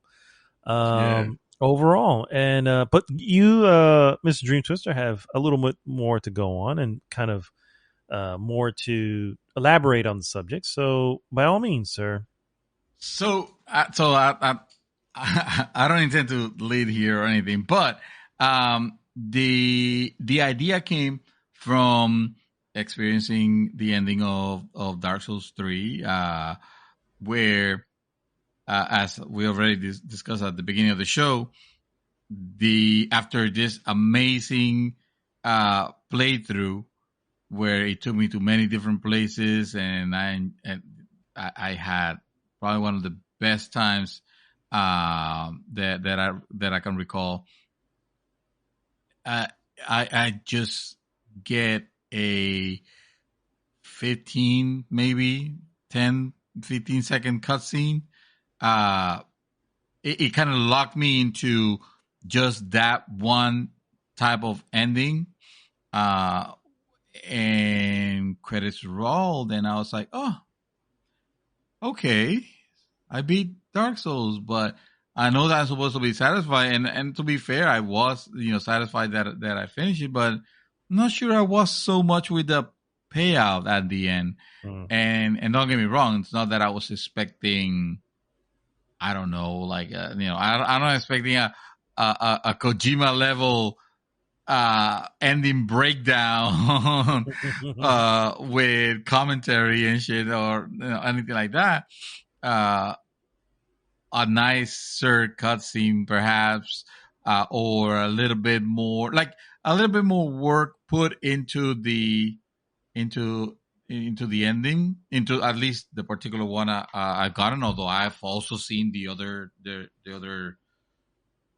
two and the other three, actually, because there's one in particular that is hidden, and those ones seems like it seems to be a little bit more interesting, but still like very abrupt, So in movies, normally it doesn't matter, right? You judge the movie, or this is my experience, because I don't intend to speak for anyone, but in my experience, you want to judge the movie overall, right? In gaming, I feel like because you are spending time, you're spending so much time on it. If it's like an adventure like this one, you expect kind of like a payout at the end that is decently satisfying. Like it doesn't have to be, you know, 20 minutes of cutscene Kojima style again, but it should be something that at least establishes some semblance of closure. Even though mine, you could say that it was closure. In my case, this was the exact ending that I got on the first Dark Souls. So it was like, well, there is that. Now, to be fair, to be honest, I want to clarify. I don't feel like my time with Dark Souls 3 was wasted. I will still recommend 100%. And maybe that's the end of the topic because I'm saying like, hey, the journey was fantastic, you know. But I'm still bothered by the fact that that ending was so abrupt, and then the endings in general are kind of abrupt. And I would have expected out of the first game, but of the third iteration, I would have expected it to maybe juice it up a little bit more. Yeah, Um, I can definitely understand that. I mean, when you like you said, when you have invested that much time, and like it or not, Souls games are RPGs. That's what they are. I mean, yeah. some people say that they're, this is a 3D Metroidvania and all this. It's like, whatever. You can pull out anything out of, you can almost align Hmm. it with much, but in the end, this is an RPG. Your character is gaining levels. You have new armor. You have ways of yeah, Progression. progression. Yeah, all this stuff that an RPG, basically is. Hmm. And so when you have that, you An you know action one. Yeah. you kind of have an expectation that you're going to, yeah, action RPG for sure. You have an expectation that you're going to have a decent payout in the Hmm. end. I think of some of the biggest RPGs that I think of Skies of Arcadia, which was an excellent fucking RPG. JRPG, sure, but RPG, where it was an awesome, sort Wrap of up. a setup and layout, and Oh. the way the world was, whatever, and so in the end, and then on top of that, you get this great ending where it's like, okay, this is great. I mean, it's not the best ending or like that, but it's a Mm. fulfilling ending that Yes. delivers and answers whatever questions you have when you have a party, right? If you have a Right. party, you want to know, well, what happens to everybody after this, right? When you have that long journey. Yeah. Um, Even more, what happens to the world? I don't like. yeah, Where did you left? How did you let things off when you wrapped up what you needed to do when you completed your mission? I agree. Yeah. I agree. That. And RPGs in general tend to deliver that. You know what I mean? I think of Hmm. some of my favorite RPG endings. I go back to The Legend of Zelda: A Link to a Past. It's one of my favorites, Yes. and one of my favorite A ends. And it bully just makes a friend. yeah. But I love how it ends with him taking the sword back to, the forest, puts it Hmm. back in its place. So the world is fine now. You know what I mean? See, it Hmm. answers all these little bits and it gives you a little bit more. And so, yeah, what you There expect was a when you have. touching moment there. That it was, there was an emotional moment there. Mhm. As opposed to imagine if you were playing, I don't know, Breath of the Wild, and after all that you have accomplished and after all the things that you have uncovered and the cool things and all that, your payout was, I don't know. I'm just gonna make this up because I can't think of what the possible ending will be. Link finds the Triforce and puts it together, and you get 10 seconds of that cutscene. Even if it's beautifully rendered, like that's it. Got two credits Yeah, and nothing else after that. Like you feel like I spend this, you know, 70, 80 hour, 100 hour journey for a 10-second teaser, pretty much. Yeah, uh, yeah. oh, and that just feels, and I mean, I keep saying 10 seconds. It was probably, I don't know, maybe it was 30 seconds, but still, it was not equivalent to, or no, it's not the right word, but the value of it was not equivalent to all the time that you spent. The journey Yeah, didn't yeah. match, or rather, the ending didn't live up to the journey. To the Or quality of yeah, the quality of the journey. Exactly, exactly. At least you want to know that. I mean, yes, I get it. It's in games like Dark Souls, for example, because of the fact that everything is so abstract and obfuscated and all that. Maybe there isn't opportunities to get engaging and emotional stories. Oh, wait a minute, there fucking is, because they have it there. They just don't present it to you in like cutscenes or anything like that. But they have some incredible storytelling that they it impart to doesn't you should you show. wish Yeah, to go and explore it, and that's perfectly fine. Like, I don't want it to change that.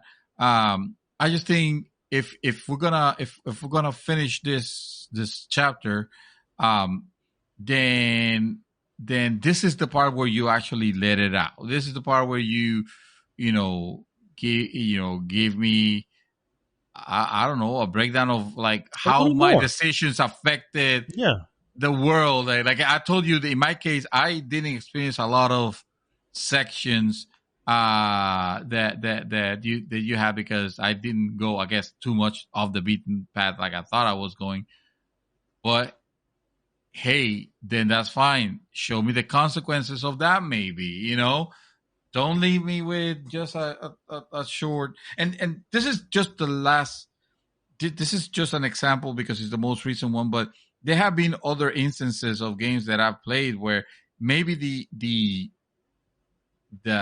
investment wasn't, you know 60, 80, 100 hours. Maybe, let's say, it was maybe 10 hours, 12 hours, something like that. hmm And then but you still get an ending that you're left like unsatisfied. It's like, or worse yet, you get an immediately cut to the title screen. oh, Like, I it's the remember that worst. was that was your favorite game of all time. That was BioShock, bro. That is BioShock. Bioshock. Bioshock is good. Sorry. No, no, it was that. It was that. Yeah. It was the 15 to 20-second cutscene, and then literally cut to the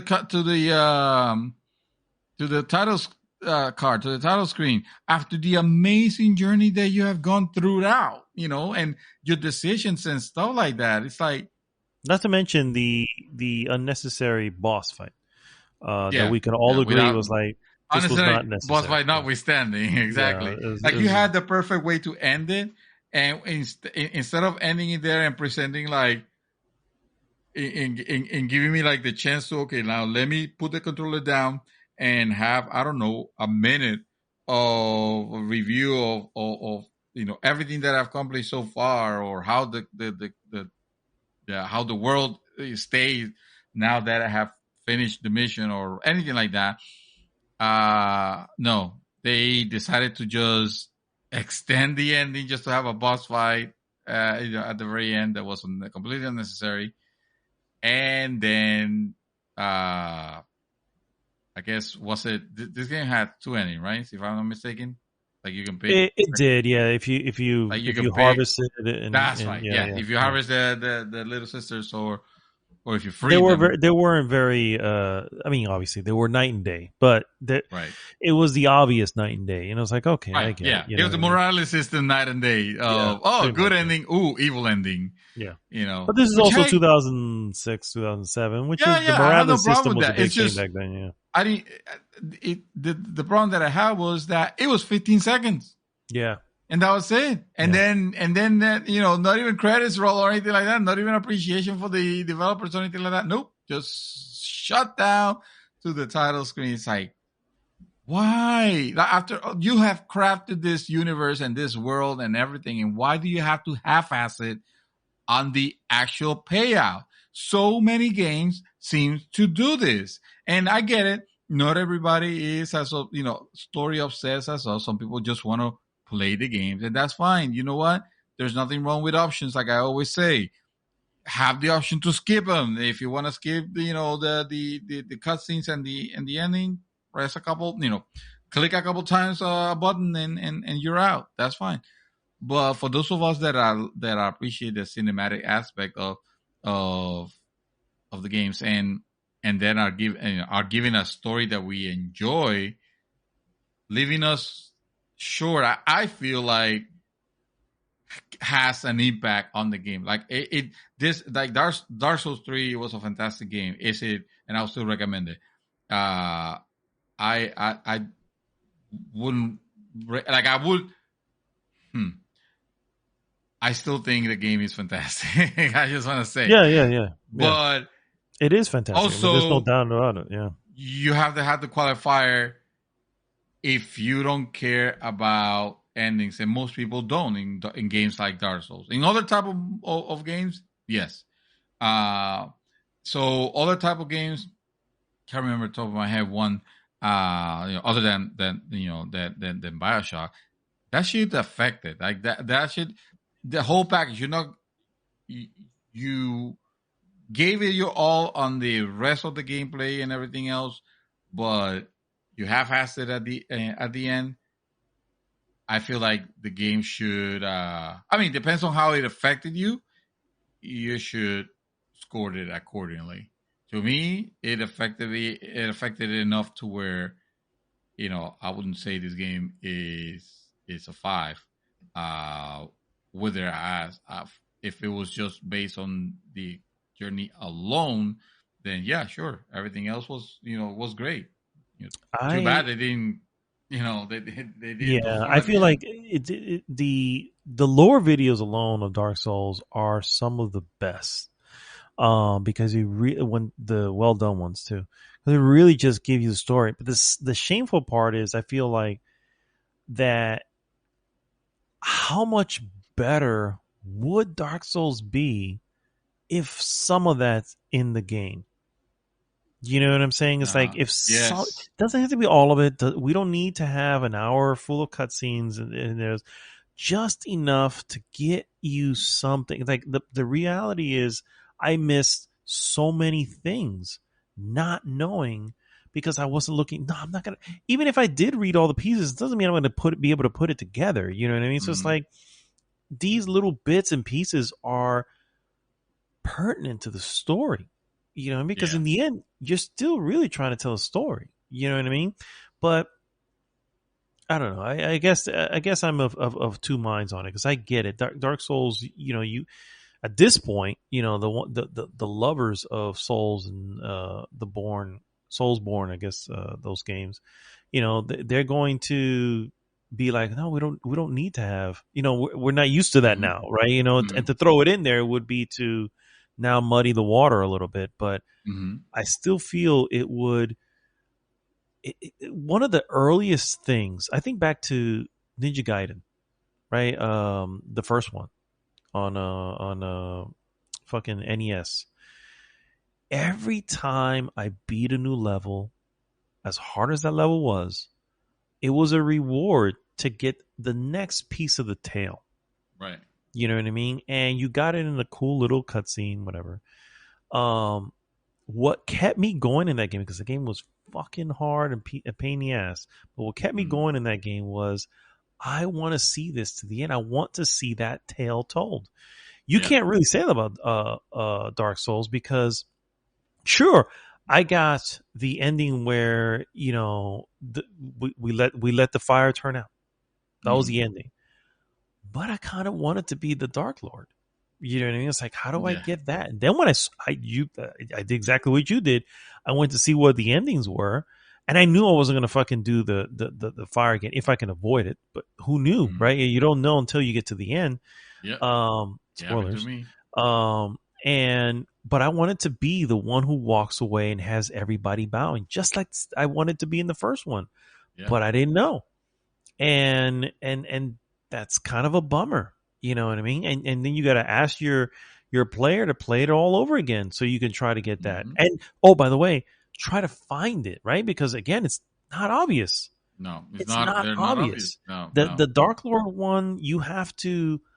There's a person you have to meet that I didn't even meet. I was like, I don't even know who that is. How do we get there? Hmm. I have to do so much shit just to, and you can, and the worst part is you can fuck it up along the way. Do you know what I mean? And if Yeah. you fuck it up along the way, you're done. You're not going to be able to undo it. No, You know what I exactly. mean? And so I get it. You know, you have this version of a tale you're trying to tell, and you're trying to tell in a certain way. But I agree that the endings are not the most important things, but they are you know important as a reward. That's the reward. Yep. As a reward for someone who decided to stick it, to stick with it. Yeah. Because there's many This is games a that, thank you for playing, yeah, instead of just putting it on instead a, of saying thank you for playing like fucking yeah. Karate Kid did back on the NES. Fuck that game forever. That was literally I got a fucking 8-bit version of Mr. Miyagi thank, saying thank you for playing. thank you for playing. Yeah, Yes. and you figure we are decades away from that. You know what I mean? Hmm. It should already be expected. Now, yes, Kojima does take it to another level. Well, You know what I mean? And we don't I need haven't that brought it. level. I haven't brought him about because he's I the know, obvious, like, complete opposite. but you That can he tell goes that's what he into. wants to do, right? He wants to like bless you with like everything he can just for Yeah. making it to the end Oh, of and his game. I'll take it. I'll take that to congratulations screen. I'll Yeah, take that. Yeah, give me an hour. Give me a fucking hour of cutscene. I don't care. I'll sit down to it. I'm done playing. I beat this bitch. So just don't leave me hanging with a either. And it can be different ways, right? Some companies are greedy. They try to do it with, oh well, let's leave it on a cliffhanger that is not even that interesting of a cliffhanger. It's just the setup for the next game. mm. That may or may not happen, may or may not end up happening, or in the worst case, fucking Ubisoft, like, oh, let's not even tell the player that they have reached the end because we want them to continue playing. So let's not even give them a hint that they have reached the end with the Assassin's Creed, the last two, Odyssey and Valhalla. And I love Valhalla. I played that game to completion, and I want to play the DLC because I've heard it's even better. But that's the part that I know sucks.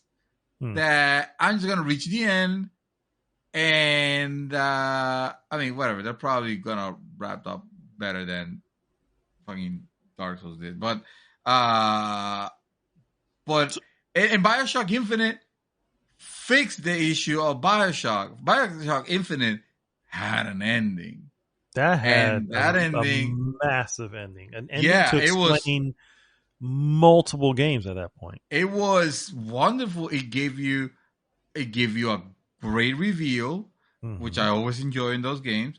It gave you how things, basically, what left will turn out. It's fantastic. Now, one thing that I don't care too much what the RPGs does, even though I prefer they did this rather than not do anything, is just give you the rundown list of, and this place that you visited and make this decision is now like this, and this other place that you visited and make a decision is now like that, like fucking Outer Worlds did, and Fallout will do, and I think maybe even Mass Effect. Oh, I could be wrong on that one, but like, that's not what I'm asking. Like, I don't need the literal play by play. Just if But you I were want in the middle of a good something to story. to wrap up the main plot points, Exact. Yeah. Yeah. Yeah. particularly in a longer game, and a game Mhm. that takes you a little bit to get. I think that's the longer the game, the more the ending has to be impactful because now Yes, you are I agree. seriously investing time, Yeah. into the story, and yeah, I would feel completely cheated off of a game that was 80 hours long, and you get a 20-second fucking cutscene. Yeah. You know what I mean? And it's like, then I would feel like you feel when it comes to the movies that I like to watch, where it's like, so you left it at the middle. Okay. Mm. Well done. Um, yeah, I'm trying to think of anything that would have done that with a long game, but nothing really comes to mind with a long game. But you know what does come to mind? Dark Souls. I wonder It's why. the one that comes to mind because you spend hours in this game and you're left with very little to show for at the end. Yeah. And that's, you know There are what? games. That's kind of sad, really. You think about it, it's like, yeah, that's a huge gap in From Software's games. They give you, I Yeah. mean, you think about the beginning cutscene. You don't even get that. You don't get an ending cutscene, right? Both games have you figure the first one has uh, the thing with the war against the dragons with Gwyn and all and all the souls. yeah, they give you they give you a little, like they present the world. They present it to you, right?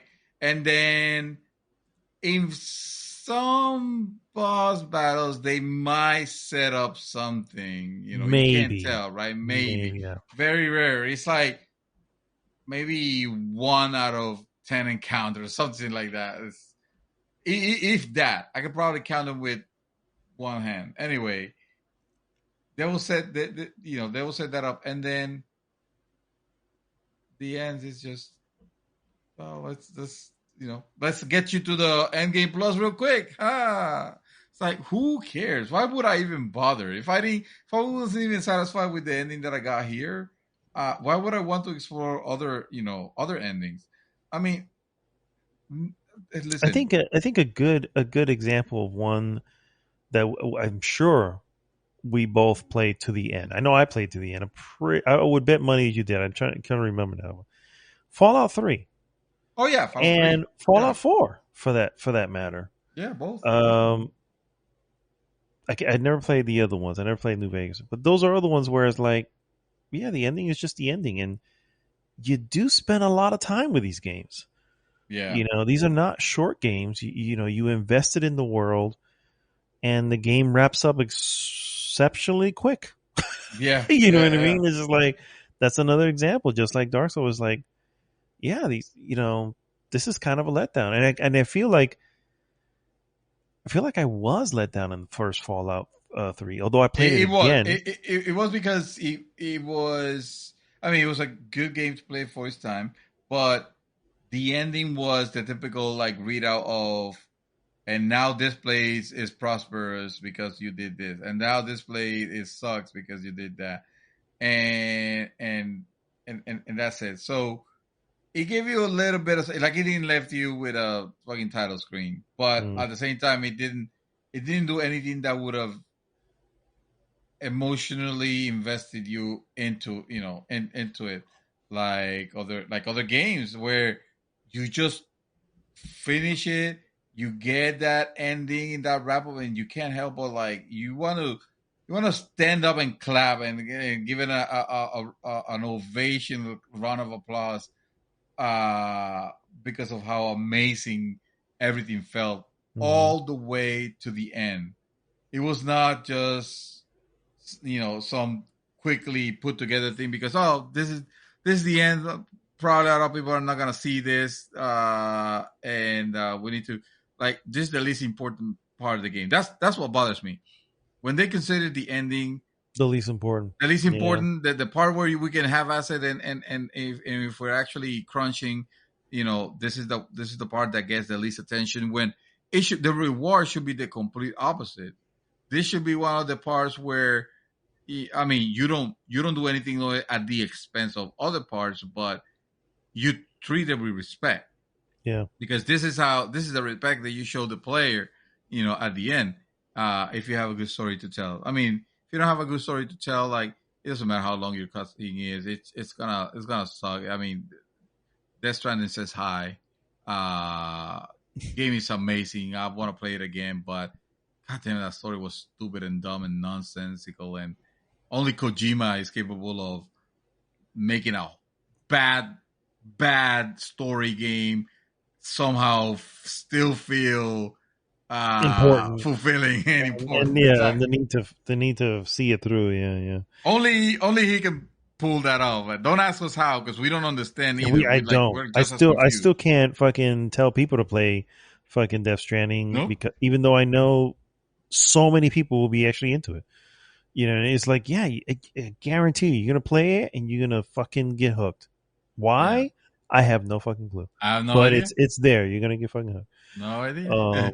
Same example here. Now that I finish Deathloop, it's the same thing. Whereas like it's now the granted Deathloop isn't a long game. If I had to give a time frame, somewhere between 18 to 20 hours, I probably put into it. So it's not a very long game.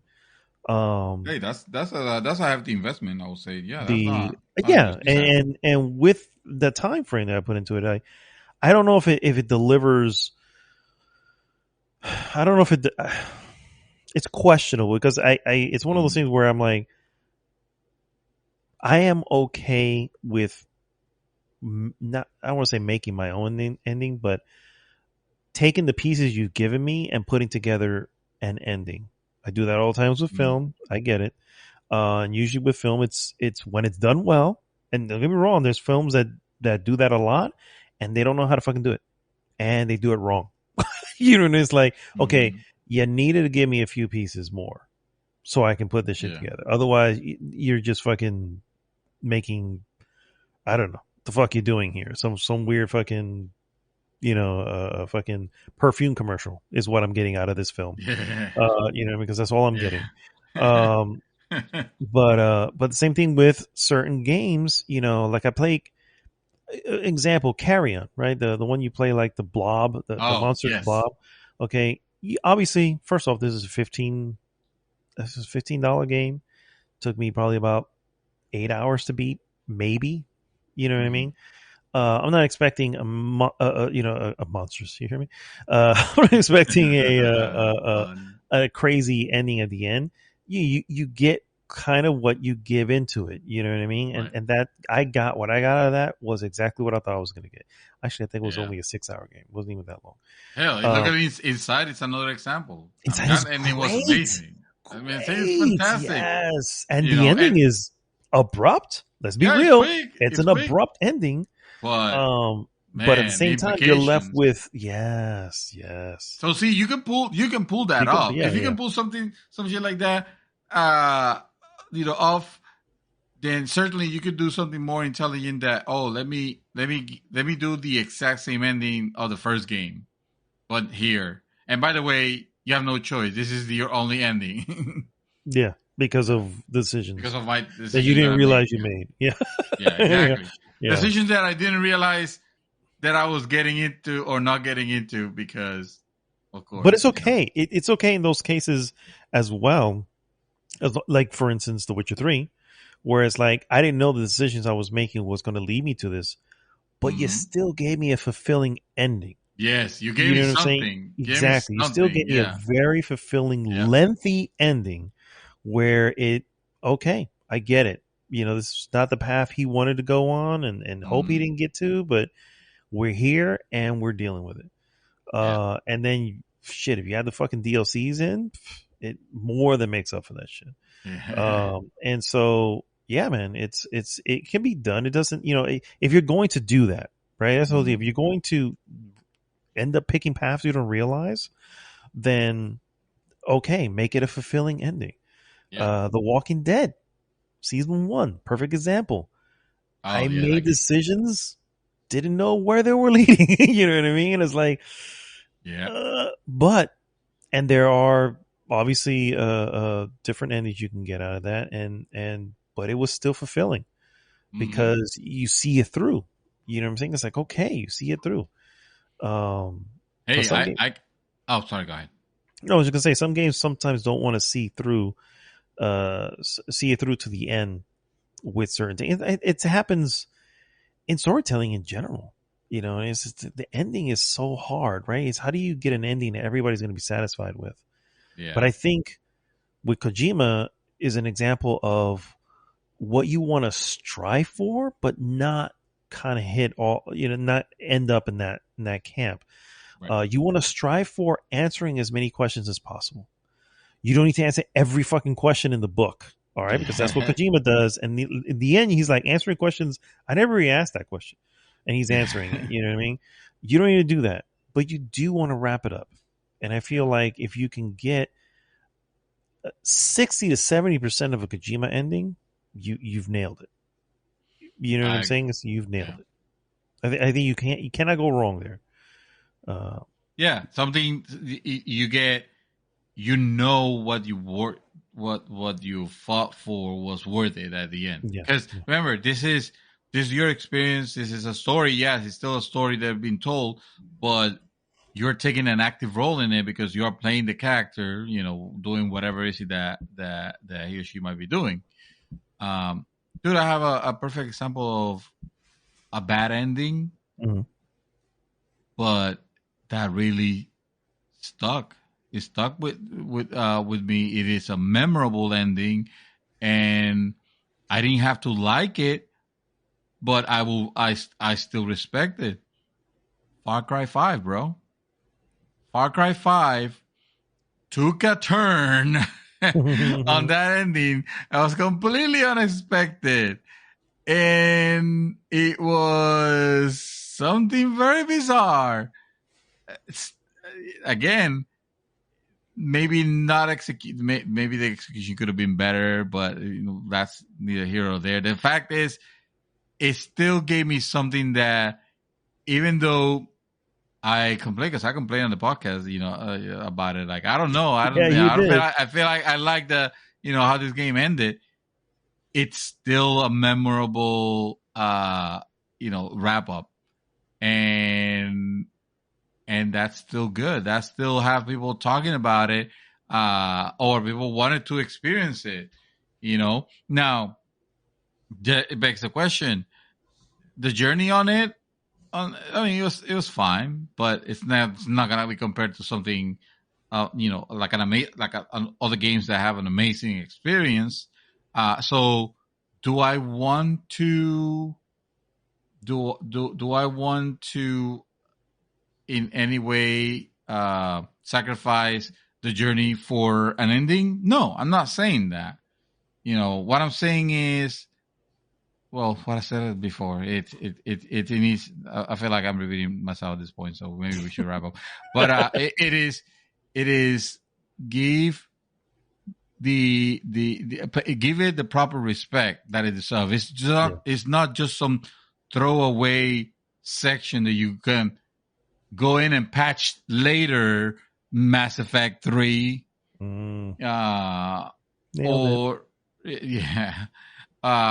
or is something that will wrap up on the next episode, Halo 2. It is something that makes the player feel like they are awarded for their time. They're rewarded for their time and their dedication, for the effort. Exactly. So that's why I feel like I particularly feel that the ending should be respected, and they should be as important, considered as important as the journey, as opposed to other mediums where maybe that doesn't necessarily need to be the case. I agree, and I think it's also important the other mediums, but yeah, I agree. True, but other mediums have the thing where it's like, oh, well, the ending is what you make of it.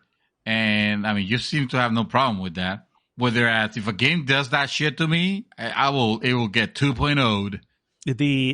Sure, but there have been games that have done that. You know what I mean? And I'm okay with them. I can think of a few, and I won't name. I'll just throw out there the Swapper, for instance, as an example, where the ending is kind of your own interpretation of what just happened here. And you're either gonna like it or you're not. You know what I mean? It's either gonna be okay. You're either gonna be okay with it or you're not. And I was okay with it. You know what I mean? But again, I feel like it still needs to give you the pieces. You know what I'm saying? You have to have the pieces coming into that. I feel it's bad writing in films or in video games where you want to have that thoughtful ending to leave them to fill in gaps and all this, but there's a thin line. You have to be able to give them enough so they can make their own ending, and a lot of stories fall short is that they don't. They make it too obtuse, and that leads right back to the beginning where we started, and that leads us right back to Dark Souls. If it wasn't for the lore videos, I would be significantly more disappointed as to my playing of the game. I wanted to learn more, and I learned more probably about Dark Souls 3 lore because I played the first Dark Souls and then started looking into the lore, and the lore does tie together between 1 and 3, and so I got a little bit information of part 3 from watching those lore videos, and to be fair, also led me to wanting to play it even more. But that's not how it should be. So I shouldn't have to. That's like Destiny story. I gotta go to the grimoire to learn what the hell's going on. We crucified Destiny for that. So yeah, exactly. It's not. That's definitely not the way you want to do it. Yeah, it is strange. We did crucify Destiny for that, and fucking Dark Souls does the same shit. I don't know why. Well, I mean, Dark Souls gives you the lore. It's like you don't have to go outside. You go outside for the supplemental information or for clarification. Yeah. Perfectly said. Yeah. Which is unlike Destiny. Yeah. True. All right, guys. Well, that brings us to the end of another awesome episode, real episode 281 of GG the Mouthful podcast. Yeah. Thanks so much for tuning in. As always, please go, if you haven't already, to goodgame.rocks. Join the conversation there, and of course, please like, subscribe, and share the podcast with everyone. This is Mad Dog signing off this week with nothing really, quippy to say. So I'm going to throw it over to Dream Twister. It's late. It is late, and I'm on vacation. Fuck that. Mr. Dream Twister, take it home. Well, shit. Now that you put me on the spot, I also have nothing quippy to say. No quips today. Fucking praise the sun. I don't know. Praise the sun. Was there a lot of praise? I don't think there was a lot of praise in the sun in the second one. I have not a lot. They were there. I'm afraid he's showing like my wife doesn't like evil names on stuff like games like Diablo, for example, and the fact that I was playing like Dark Souls, she's telling me like, oh, that sounds so evil, and I'm like, well, I hope that you don't see what I'm actually playing right now. She's gonna be like, Demon Souls, yeah. Yeah. She asked me, I'd be like, oh no, honey, I'm just watching porn. Okay, and with that note, we'll see you guys next week. GG!